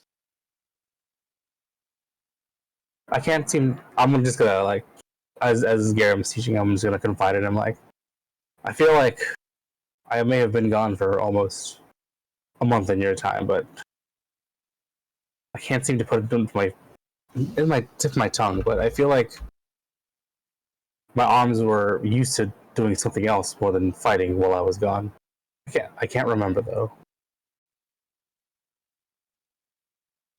But I do feel like I've gotten soft. I mean, there's nothing wrong with going soft. What's wrong is if you're easy to hit. What was it? There was more. Good. There was a quote Being soft isn't the problem. Being killed is. You can be soft, you can be kind, you can be easy around enemies, you can be someone who takes a hit, just don't end up dead.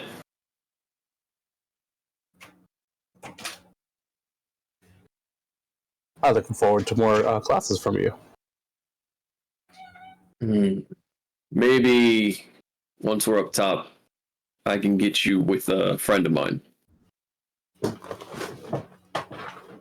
He's good with his hands, and he's got a few friends who are also really good with combat. I look forward to it. And I got lost and pissed on the stick. Wait a minute. Ragnar.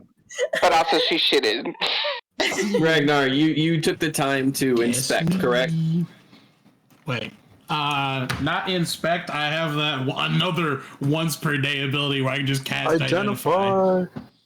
All right, so which one do you choose to identify? It reminded me I had that shit. Which one do you choose to identify? I think identify lasts for a minute if I remember correctly. So you can like use it on multiple things. Let me double check. You can use a minute to look at an item. Let me see. I could have swore it lasts for. What level is this fucking spell? Hello? Identify? Hold on, I'm trying to find it. You know what? We're just gonna type it in. I'm just trying to double. It is a first level spell. Casting time is 1 minute. Mm-hmm. You choose one object that you must touch. Oh, what the fuck am I thinking of? You're thinking of casting identify at higher levels because we've workshopped that. Can I do that? Sure, you can cast it at a higher. If you cast it at second level, it allows you to check on 2 items. Hell yeah! Simultaneously. Yeah, we'll do that. We'll do that because I have second level slots. Yeah, so it'll double the time to cast it, but it will also allow for you 2 items. So you take 2 minutes. Mm-hmm. What's the first one you want to identify? The brown or the silver one? It's shiny. I want to know what that should do. It's known as Devil's Blood. Oh. It is a potion that, when drunk, gives you resistance against fire, increases your strength stat. You gain a +2 to your strength until you take a short rest or a long rest. And on top of that, I believe it also, let's see, resistance to fire, +2 to your strength. And you can speak Infernal. You can speak and understand Infernal.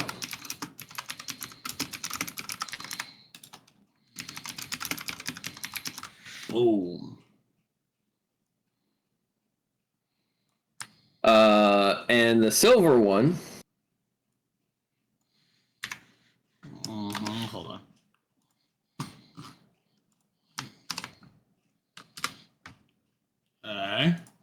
Is a diuretic. I have no idea what that means. A diuretic? It makes you shit. Oh. It's Pepto. It is a severe diuretic that will cause you to. So, at the beginning of your day, you'll roll a d4, and when you drink it, you'll roll a d4, and that many days, you will have to randomly go to the bathroom. I'm going to use this for evil. Oh, man. Give it to Dave Nut. I already know. This is literally gonna write in my fucking notes. Ye old Pepto. Oh my god. You're like, my hand might just slip into Garim's coffee. And I'm not that much of a dick. I'm going to. This will be used for evil. Absolutely. Ooh, that's a dangerous one, Doc. That's a dangerous one. I'm going to use that for evil. And as he knew you would. Wait for the final battle with Asmodeus and make him shit his pants. Right. I'm gonna do an experiment immediately. Hold on. Okay. Oh. Well, we will say this though: it is the final day before you're getting to dock. You can do the experiment today, but it is the final day before you dock. It's nothing crazy. It's just like I'm going to take aside 3 arrows that I have, specific arrows that I have, and set them aside to do something. Oh The Alright, idea so is like I'm trying to decide between Fester bolts or advanced Fester bolts. I'm just gonna sit the arrows in the fucking brown liquid in my inventory and see what happens. I'm gonna take like 3 arrows. 3 of the Fester bolts or 3 of the advanced Fester bolts? Let's go the advanced Fester bolts. We'll make them shit themselves too. Let's go. Yep. All right, so the vial. I'm just gonna have them sitting in that shit. Okay. Well. What did the advanced? What do the advanced Fester bolts do? What do they do damage wise? God, it's been so fucking long. I don't think it was like a thing. It was like the ones that the goblins gave us that they just had. Oh, that's right. Shit. They didn't. Yeah, they didn't tell you. It's 2d6 poison. Cool, and it like also makes their wounds infected. Yeah, if they fail a con save, which is equivalent to a con save of 14. I forgot that I still have that liter of spider venom that we got way back near the beginning of the campaign. Can I have that? Yeah. I'm about to just, so at the beginning of the turn, they have to do a con save of 14, or else they get a D4 of poison. So it's 2d6. Oh, I'm sorry. It's 1d6 of poison. So it's 2d6 when they get hit, 1d6 each turn. Can I have that poison? That poison? She's getting her brains fucked out right now. You're gonna have to wait. You're gonna have to fucking wait. That's crazy. I got a message. Hold on. Yo, Make Fran, me oh my god.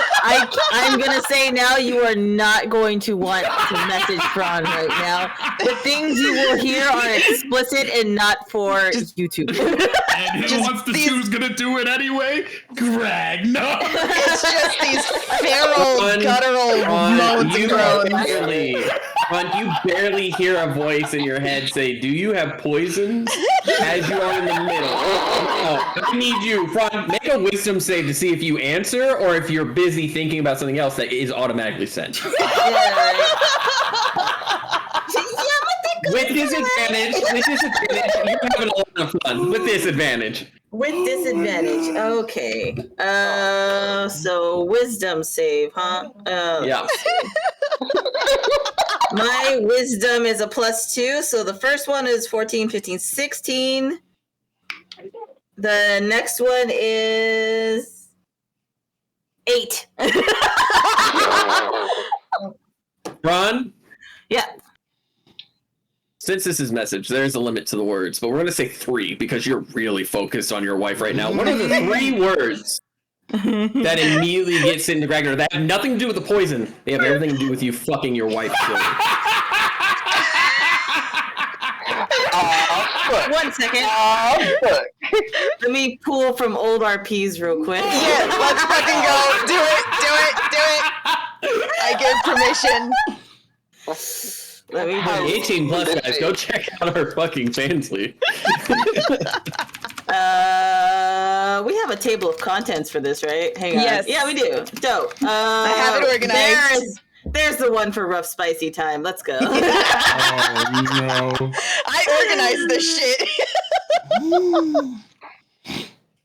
Let's see. Oh, that's a good one, and that leaves it open ended enough. Claim my body is all he hears. That's your answer, Ragnar. There you go. I don't know what to do with this information. All right, whatever. I got another idea. So you know the thing that's crazy another thing I've had sitting in my inventory. How long do we have? Real quick. Your advanced faster darts do 2d6 plus poison, and with a con save of 14, they do. If they fail the con save, it's 1d6. With you mixing it with the diuretic, They will go prone, vomiting. So if they fail the con save.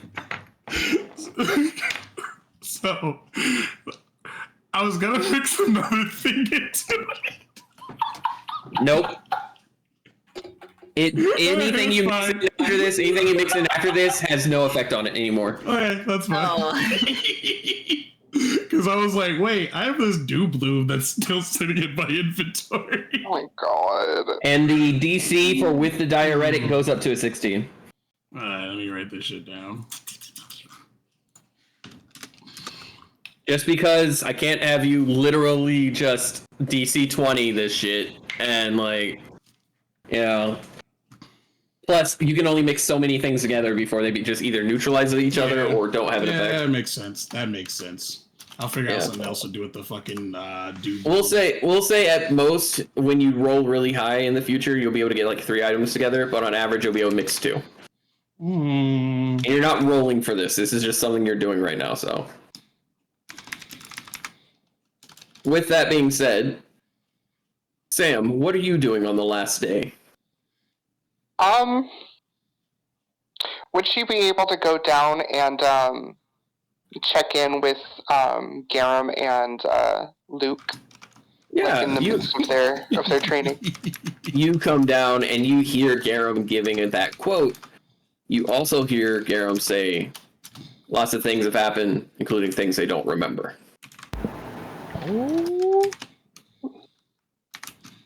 And then she'll like just casually like lean against like the door frame and stuff, and she'll just be like, "So, you boys having fun down here banging your sticks together?" Hey, Captain. Garum walks over to you, takes the arm in his other arm, puts it above your head. I don't know. You have a stick I want to bang with? Oh, God. Ew. And he'll pull a switch that causes the arm to swap out for the blade, like a pwing.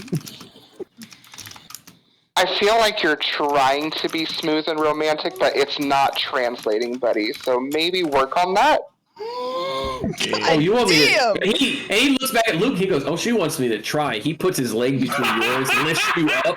Oh my god! Pins you against the wall. He's like, "I can try." Can you put me down? Put me the fuck down. He throws you over his shoulder. I'm gonna go chat with my wife. God damn it, Luke! I'm sorry. I came down here to say hi and that I hope you're adjusting this. God damn it! Get her down! Get him down! Get him down! Well, looks like I'm going back to reading. You turn around, Luke. I just want you to know there's a red cap standing right behind you that you did not know was there. God. Sorry, I didn't know you were there. Loki says, "Come help cook." Okay, I'll come help cook. All right. And he walks behind a pillar. He walks behind one of the pillars and he's gone. Ugh. That's gonna take so much time to get used to. That's fine, Bill's character. Sam, I want you to know he doesn't take you to the room. He takes you to the dining area, sets you down on the table, and pours you a drink. So how was training? It's going well. Even with him being 10 years off the boat, he's getting good quick. And how did you do? I fucked up. And he puts the arm on. You watch him attach it, and it is physically attached as well as some straps that go around underneath his clothing. So you watch him reach into his shirt. He reattaches it, but then you hear like this. You hear like something that sounds like meat, and you realize that the arm itself has these pincers that literally grip into the flesh. I forgot to lock it. I forgot to lock it in place. I'll like grab like the straps that he has and like help him tighten it from the back, and I like lean out. I'm like, I told you, like if you need help tightening these, let me know. It took me a while to learn before I got used to it. Like you can't just do all of it by yourself right away. I gotta get used to it though. You gotta get used to it, but you can't get used to it by yourself, Garum. I'm not doing it alone now, am I? I'm just saying that there are times I want to try, if I don't get used to it, and you see him tighten something, and you can actually see the almost like they look like the fangs of a spider digging into his flesh. And he's explained that like it's supposed to. It actually helps him react better because it uses like his natural mana in his body to react. And so it looks painful, but he doesn't react at all. And he's just like, if I don't get used to setting it up by myself, what happens when you're on land and I'm busy counting boxes, or vice versa? You're up here yelling at your dad because I don't know, he wants to play Jenga again, and I'm on the shore and I've got to take a nap or get my arm adjusted. And he turns around, he looks at you, and he puts his head to your head. I'm not trying to do it alone, but I need to have some skill with it. Hell, I watch you put on that leg one-handed. Yeah, and how many years did it take me to learn how to do that? And how to be self-sufficient? I couldn't even... I've told you this before. I couldn't even get to walking, like, almost a whole year after it happened. And you've already surpassed that within the matter of a few weeks. You're doing well, but, like, you're straining too much, Garum. I need to strain. Sam, I need to strain. You know I'm not one to sit on my ass. I'm not asking you to sit on your ass. I'm just asking you to be aware. I know. You're not asking me to sit on my ass, but there's an on switch and an off switch.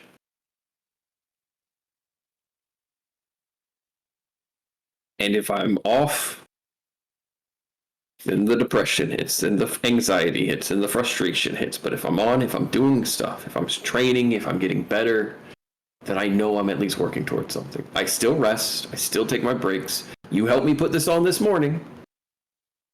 But I had to take it off because I had to fucking adjust. Because the spring on this thing, and he holds up the knife that still hasn't fell back, the spring was loose. And I nearly fucking took my ear off. Do I have ears? And he touches. I don't have ears. I was about to ask, do you have ears? I nearly took my horn off. And it's like, it's the first time he's thought about that in a very long time that he doesn't have ears. He's got little, like, lizard flaps. That's what he... Yeah, he's got little holes, and he's just like... But long story short, I'm not trying to overdo it, but I'm definitely not trying to just let my brain get the better of me. Okay? And I get you. And I'm not trying to nag you either. I just want you to be aware, as somebody who's also been through the same exact thing that you've been through. And I understand that, and I'm never going to discount that. I'm not trying to. But this is a little bit different. Not too different, but I'm not you, Sam. As much as I would love to be you making out with you, I'm not you. God damn it, girl. And kisses you on the forehead. And he goes ahead and he stretches his arm out, and you see it flop back to the hand. And he's like, the good news is I've gotten a lot better with tinkering. Maybe someday I'll be a world famous artificer. I'd rather you not. I think we've had enough with magic-y bullshit. I think, like, once this is all done, I think we're just gonna retire and just not do magic stuff. That'd be great. I mean, artificers kind of use magic as a tool, but you don't have to work with it. You can do clockwork. There's even some cool Steam tech that's been coming out recently, and it's weird. That's what it is. Garum starts kind of. This is just fucking like Nintendo, like fucking forum. Yeah, he kind of starts talking about tech. And in reality, this is in this world, like, you don't get to hear about technological advances very often. So, like, despite this being cutting edge, like, he heard about it 5 years ago, and so, like, the fact that he's got it memorized, like, you know. It is what it is. I'm just thinking of time. Oh my god. And the mannequins. Oh god, the mannequins. Ugh, I hated it. I don't like it. But, you know, you two spend the time chatting and everything. Is there anything in particular you want to discuss with him? So, I talked to Blue yesterday. How'd that go?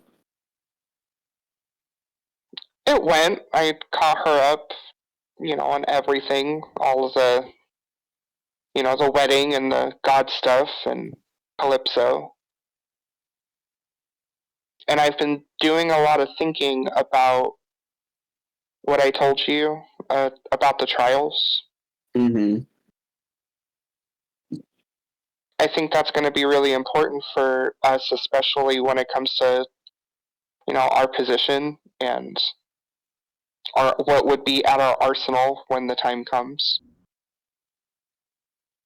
Oh.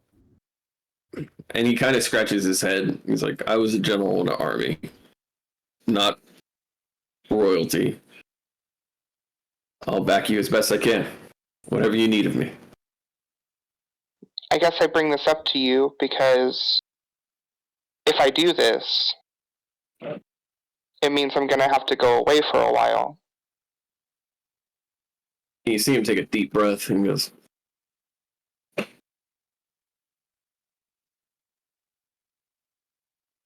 we'll row that boat when we get there.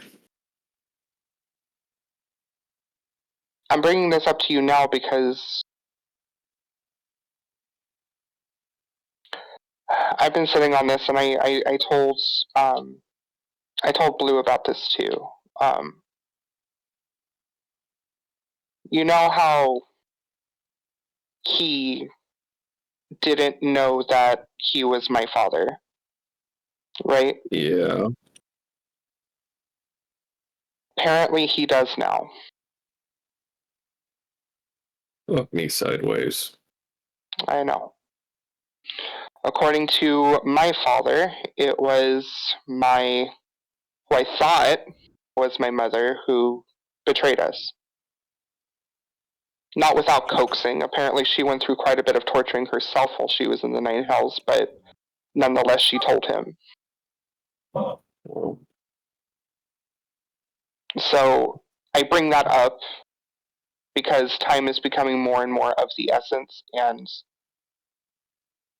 it's not exactly something I can put on the back burner for very much longer now. Yeah. Yeah, so I'll say it again. I've got your back no matter the decisions. All right, Captain? Queen? Chuck, don't say that. Your Royal Majesty. Don't fucking...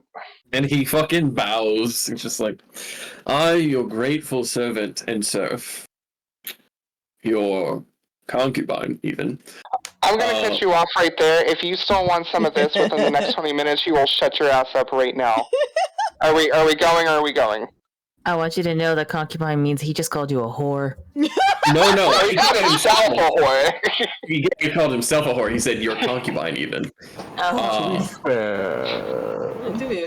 It's My lord, slaves for the sex bits. Hoo, ha, hoo, ha. Oh my god. Beer me.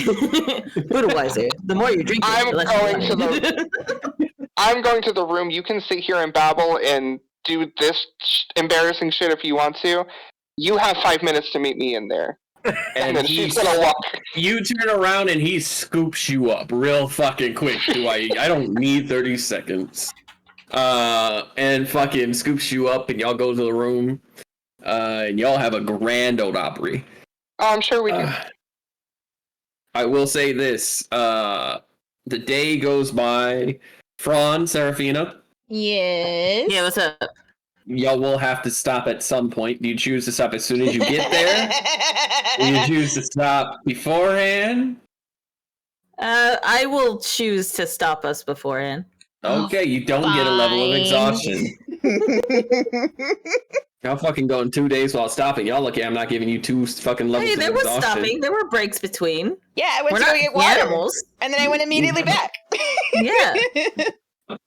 But y'all stop, y'all get yourselves cleaned up, and as everyone is kind of finishing up and doing what they're doing, Luke, you're in the kitchen, not with 1, not with 2, but with 3 red caps and Cookie, as like they're peeling carrots, tomatoes, onions. They're getting a bunch of stuff ready, and it's an unnerving sight. Because the red caps are all looking at you as they work. They're so good with blades, they don't need to look at what they're doing. and they're just 1,000 yards staring at you. As Cookie doesn't care. Cookie is just. Am I doing this right? Am I cutting it appropriately? Cookie looks over. Yeah, you're doing good. Try to get thinner slices off the top. Whenever you're doing these, you just want to get rid of the skin, and that's it. Yes, chef. And he's just sitting there. He's having a good time. Another red cap. Again, there's only about 3 or 4 on the ship, so now you've confirmed there's 4. Another red cap literally crawls out from underneath the stool you're on. Oh, Jesus. Just hands going. Shivers. Ugh. And he slides on his back and he goes, "We're heading to dock in 30 minutes. Oh, thank God. Which dock? And then, like, they just slide back. Their arms go limp, and it's just like a ragdoll. And then this arm slowly come in afterwards. Y'all remember the clown from Poltergeist? Yeah, no, I don't want to. I really wish I didn't. Yeah. Very similar feel. I'm gonna finish what I have in my hand. I'm like, well, Cookie, I'm gonna go see if the captain needs anything in these next 30 minutes. If you could you help out with the snacks? I prepped some earlier so that everyone could take some snacks with them when they go on land. Oh, thank you. Of course. Yeah, you're going to need some rations. And as you go to grab them, you're looking around for Roll a perception check. Hello.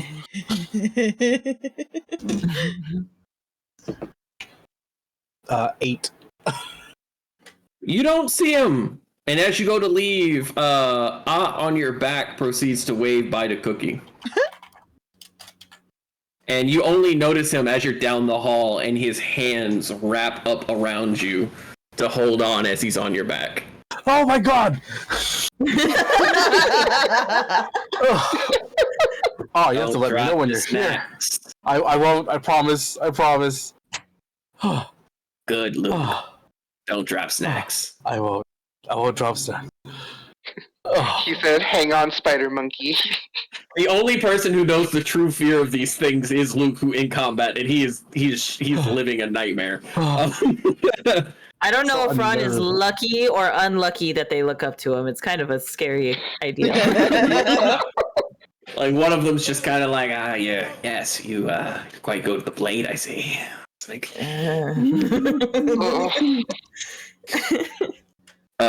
and as you all go by, Ott will actually jump off your back as he goes by Doc's office. And you will see just a glimpse of Doc being in there. He's unhinging a little bit over the past few days. Now that he's finally got some sleep in him, he's back to being a little more unhinged. And Luke, you ever so for a split second catch what looks like his own arm hanging from the roof. Oh no. Do you go back and take a second look? No. No. All right. Looks like I did not miss this. I hope it's not his arm. I love the immediate no. No. Okay. Would I do that? It was like, I didn't see shit. Maybe he's hanging it up to dry. Hey, Luke, how much copium are you on right now? Like, these snacks are getting me through up upstairs. Yeah. And I love that everyone else is like not dealing with the red caps right now. Like, they got their own shit, and Luke is just kind of like, So, Seraphine and Fran, I want you to know that you all kind of finish up and you hear a knock at your door. What? In 30 minutes, but you don't hear it from the door. There's a creature standing on your bed. It's a red cap. Oh my God. Okay. Doc, we're 30 gonna have minutes. to talk about boundaries. See, my thing with the red caps is they aren't much different from Gragnar. So Gragnar's just like, whatever. I'm just standing there because I'm assuming we're still having like downtime and shit, right? Yeah, y'all are literally 30 minutes before dock, so this is the end of your downtime. Oh, okay. Yeah, end of downtime, quotation marks. Ron's just like sitting on the bed with a cigarette in his mouth, and he's just like, we're gonna talk about boundaries later. Fran on top of surfing, just from the face going like, and you just see the red cap in the distance being like, dock in 30 minutes. Okay, get out. Okay, he steps back between the bed and the wall and falls through. Okay. I don't like those. They're. Yep. Sam, you are aware that it is docking time. You were the one who shouted out the orders to let the others know, and one of the red caps, Ragnar, shows up, like, in one of your bottles. He's standing in your bottle, small. Oh. Dock 30 minutes. Okay. And he steps aside, and it's almost like a reflection that, like, you know how reflections will, like, get super thin? Like, when they go sideways, they just... Aw.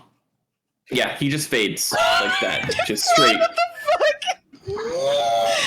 That's what Ragnar would do. I would explode. Oh my god! I guarantee you, I would explode if I ate one of those motherfuckers. And he's gone. Sam, you are looking at the shore. You're looking at in the distance. You can see like what looks like a small bit of city on the edge. You see lights, and as you're looking out there, you turn around, and there's just a red cap at your feet. They'll be up. They'll be up. Thank you. What was your name again? And he steps back, and he starts walking into the floorboards. No clip. Ew. And then she'll just... Hey, that's your crew you're talking about. Just like them. They must teach me their ways. So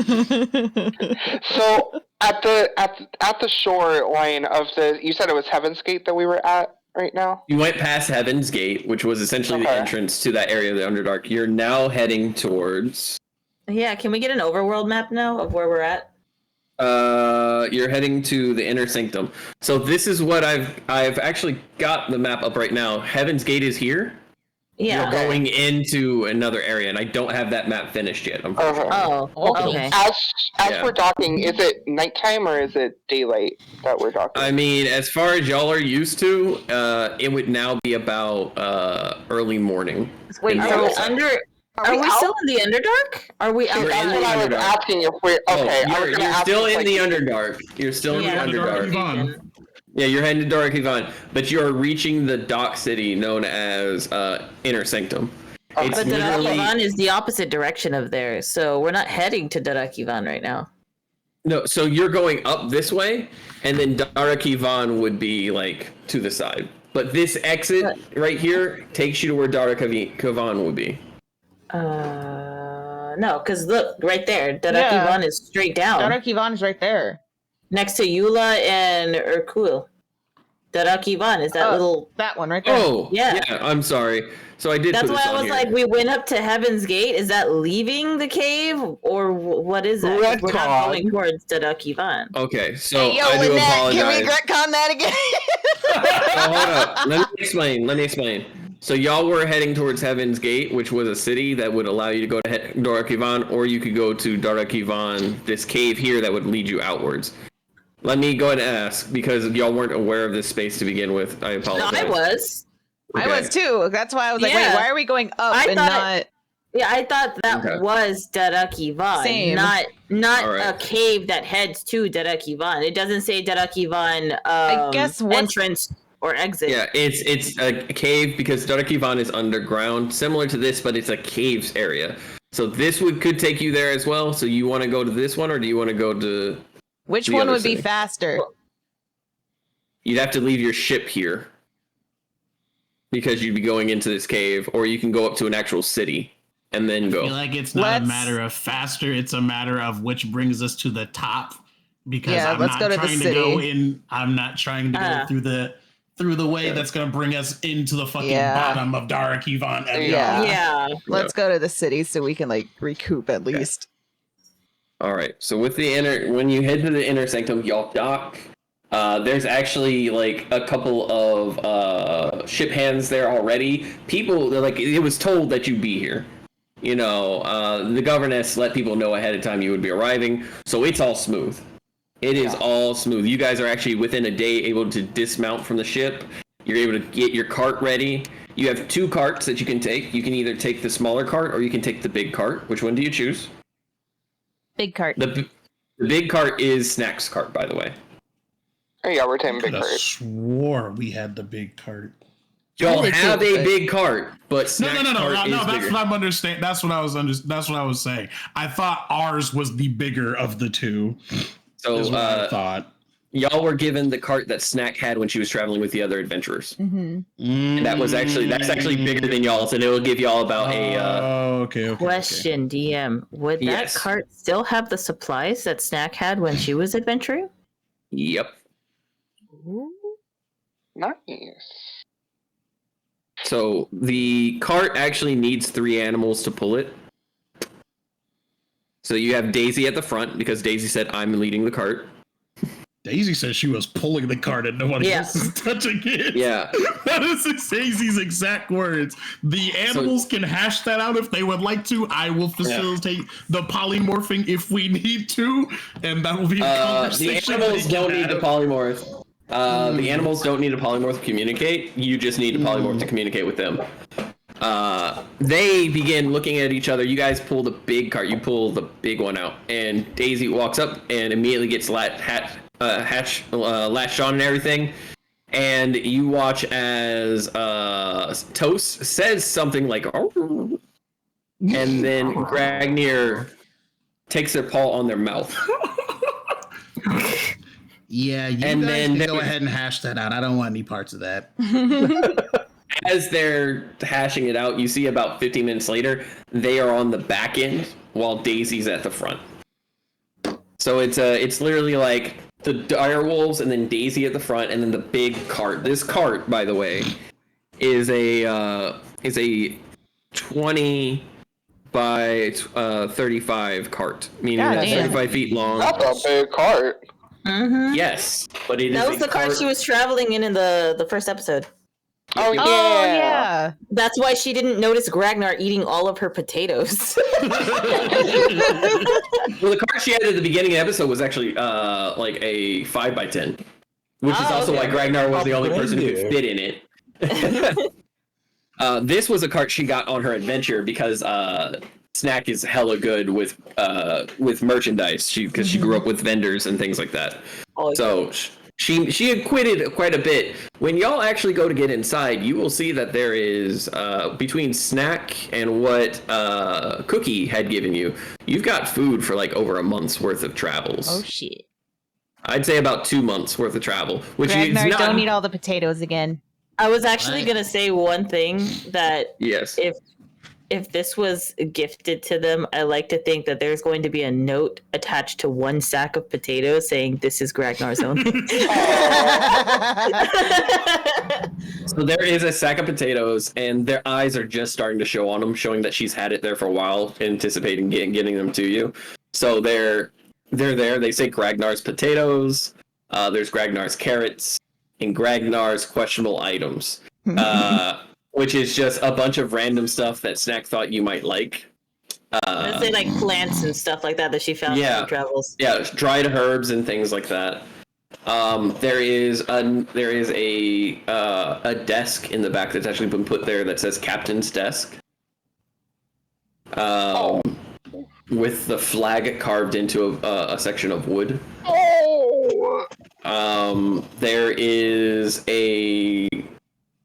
There is essentially a 3 bunk bed on one side with a mattress that can be pulled out for like a 4th bed.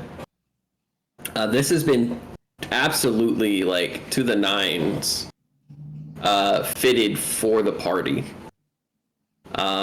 With like little hidden areas, chests, things like that. Seraphina, there are books here about your particular deity, oracle work, things like that. And there's a note attached to one of them that just says, Seraphina like this kind of stuff, trying to find random books. Oh. And as for Fran, they didn't know. No, that's fine. I wasn't expecting anything. Yeah, there's nothing there except for a random book that was labeled to be for Seraphina that says Inquisitor's Journal. I'm gonna pick that up. It. Oh, I was gonna say I pick it up, and then I turned to Fran. I was just like, I think you would find this useful. He's immediately going to start looking into it. It is the signature at the front has been scratched out. You don't know who this is, but it's got some details in it. Details. I'm gonna need those details. DM. Roll a d20 as you are currently skimming through it really quickly. No, he'd take his fucking time. What's skimming? He don't skim. Okay. When it comes to Inquisitors, he's gonna take his time. You have no idea. We'll say that. Okay, so we'll do this. Y'all get ready to head out. Fran is glued to a book. He is now useless. And you guys will get ready to ship out. And it'll take you 3 days to get to Dr. Kivan's top side. Potato salad. I have a quick question. Yes. Would this cart be the size of a carriage of some sort? It is a large carriage, and again, it's 20 feet wide by 30 feet long. Okay, well, I am proficient in vehicles of that sort, so I hell know yeah! Ooh, with Luke's driving. I'm sorry, 25 feet long. But yes, Luke, you do know how to do this. Also, Gragnar, it will fit. As long as y'all stay on the wider areas, which are a bit more dangerous, but having this cart essentially by most of the creatures in the Underdark will be viewed as a giant animal. You know, it's going to be... The thing I'm more concerned about is the traps once we start getting to Tara Kivan. Yep, that will be a thing. That will be a thing to worry about. I know where some of them are. I lived up here. Yeah, Ragnar, you're going to have advantage on like Ragnar, traps you're going and to things. be co-driving with Luke, so you can keep lookout. So Luke, if you could give me a roll for animal handling with advantage, so that essentially you won't fail, but it's going to be how well you communicate with the dire wolves and Daisy. Here's to hoping. That's a good old 13. Not bad. All right, what's the next roll? Oh, is it two more? Advantage. Advantage. Oh, advantage. Oh, advantage. It's a lot better. 16. Yay. Okay. You were able to communicate pretty much, not instantaneously. There's a few seconds lag, but it's enough that like when Gragnar tells you to go around a certain spot or go this way, you can get them immediately to do so. Your big issue is that there is no natural light down here. Yeah. At this time. Gragnar, you know that once you start seeing the crystals or the bugs, you know you're close. But at this time, Luke is a human. I already know the conversation is going to come up at least once. It's like, Gragnar, I can't see in the dark. Well, just see in the fucking dark. It's not that hard. Ragnar is giving you basically word for word what to do because he has dark vision, and you are human. I am indeed that. I'm assuming we could hear this arguing going on. Oh, most definitely. And here's the thing. I'm going to do this. Gragnar. Okay, I would. Go ahead and say what you're going to say, and then I'm going to have them roll to see how well you communicate. I'm going to walk up to them, and I'm assuming there's like something that can like stretch outward, like into the darkness a little bit. There's a sliding door for you to look out. I'm going to cast light on one of the whatever lantern might be nearby. It was like there. Isn't that gonna attract like some of the nastier things down here? I don't know. Is it? Can I roll it? Can I roll something? I don't know, I'm but I just don't want to trying go to now. help. Thank you. I'm just trying to help. I was giving you instructions. It's not my fault that your eyes are deficient. I know. Ron I'm is just sorry. pontificating on this book while everyone argues. Hey, Gragnar. What's your passive perception? Oh, why did you have to pick passive? I have the worst passive perception in the God. You could look. You can say that you're actively looking because you did bring up the idea. Please, for the love of God, because my passive is 9. Roll, and you won't ever get below your passive perception. But roll. Go ahead and roll. Me? I have literally not rolled higher than a 10 this entire session. Oh no. What'd you get? 8. So you got a 9. Luke, you can roll, but it's be disadvantaged because this is just pitch black darkness. Even with the light in front of you, you only get about 30-foot area. Tired. 12.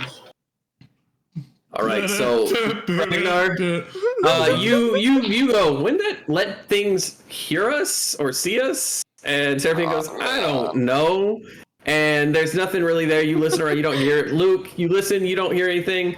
But then you realize that there's a crunchy noise, like a click clack crunchy noise, as you look beside you, and you see what looks to be the legs of a giant centipede.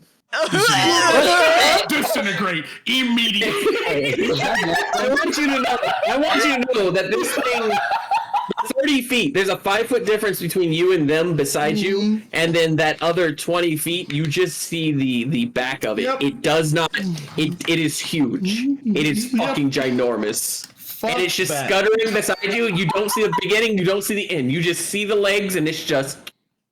And I'm just like, He's just minding his own disintegrate. business. Absolutely not. Absolutely not. Hold on, let me roll.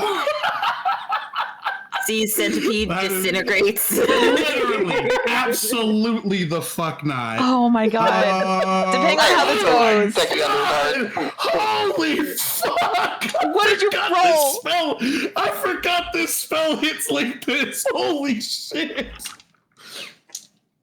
It's like as far as you know, the centipede What are you can be, casting? docile. I don't care. Fuck that thing.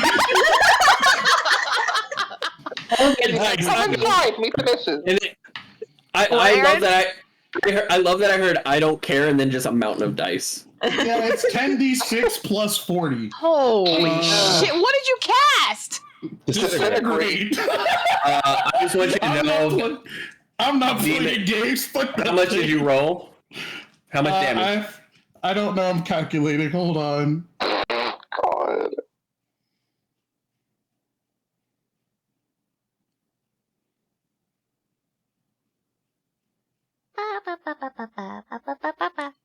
God damn it! I miscounted.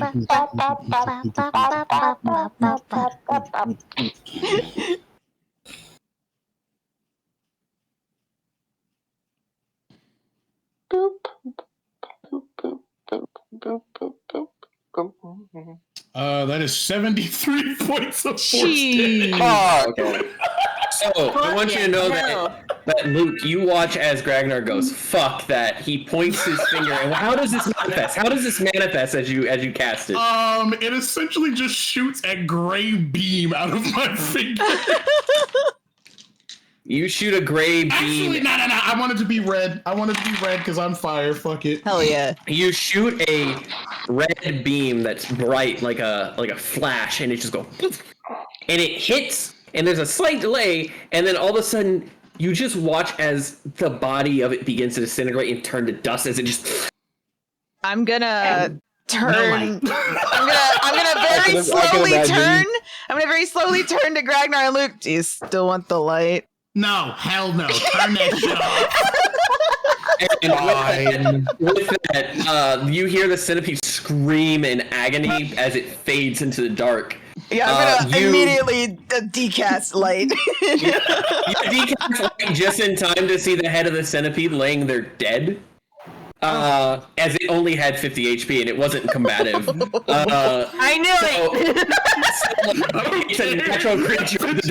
That pitch was huge. It had to go. And with that, y'all had a wonderful and easy 3-day trip because any creature that was watching you just watched you disintegrate. Centipede. Exactly. We can literally go back. Not We can go back. Literally, we can do a rewind back to the first time we were on Dark Yvonne. Gragnar's exact words. You don't have to worry about the bugs that much. Just kill one of the big ones and everything just leaves you alone. That's true! He did fucking say that! I forgot. Yes, he did. I forgot. It's been since the beginning of the fucking campaign since we were last out here. I can't remember that far. It all came around. And with that, you arrive at Dark Yvonne in this big ass like cart/coach, and you arrive at the 6th cast level known as Ehis. And we will go ahead and start this up next session with y'all in Dark Yvonne. Yay! This is not gonna go well. I do not have DM? high hopes. DM, that Yes. was a really good session. Yes. Okay. It was a good I'm glad. session. Yeah, that was really fun. Yes. I am glad. I'm glad. So just to let y'all know, y'all are at. Gonna close out the chat. Hang on, let me Y'all are at this area right now. let me That's zoom the in on your 6th character. There you go. That is the 6th level. Okay. All right. Above that is like the true like first layer of the Underdark, and then you have the first layer, which is 6 of the casts. That's 5, 4, 3, 2, and 1, and then you have the pit. So essentially, Circle a hole that goes the whole way through. And it's gonna take 3 days to get through all that? It took y'all 3 days to get here. Y'all are now at Dark Yvonne. Oh, okay. So it took you 3 days to get here on the cart, which you killed a fucking giant centipede first day, so nobody's fucking with you. But you arrive to what essentially looks like a area with like stars in the sky. And it almost, as you approach the edge of the circle, because no one's there to stop you really on this level.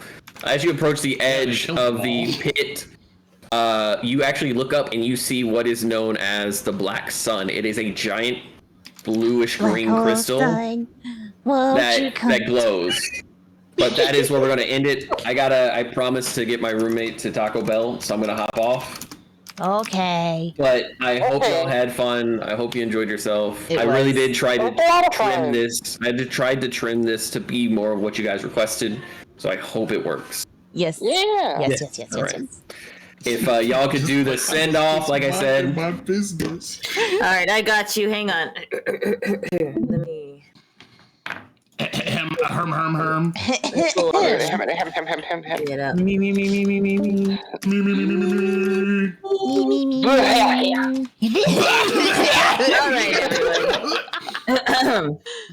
Thank you guys for tuning in. For those of y'all who did, if you haven't already, you should go subscribe to our YouTube channel. It's youtube.com/AASBTTRPG.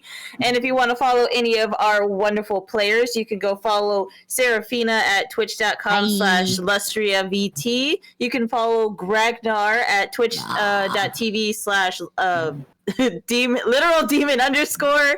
You can follow our wonderful Luke on YouTube at Akaido Productions, and then you can also follow Steel Toe Sam on Twitter as Rosie_reads123. And then finally, but not least, our DM you can follow on YouTube, or you can find them on Twitter under Morphe Time. Thank you again for watching. You should totally subscribe to our channels. It's free. I hear it's good for the economy. It's good for us. Twitch is not free, so you can go follow them, give them a like, free. Even spread the word. Maybe go, harass your friends with our links and be like, hey, yo, check out this really awesome D&D podcast thing that we're listening to. It's really awesome. Go share the love. And if you want some commissions of your D&D characters, I've got my own. Okay, well, that's twitch.tv /LustriaVT if you want some commissions done, or you can find them on Twitter under LustriaVT. Another thing before we send off one more time, Ragnar, Serafina, and I will be playing. We'll be playing Baldur's Gate 3 on Wednesday with our wonderful DM, and we're going to be playing as our characters. So we're going to create Fran and Serafina and Ragnar, and we're going to be in character playing through Baldur's Gate 3. And our DM is going to make Garum. Hell yeah.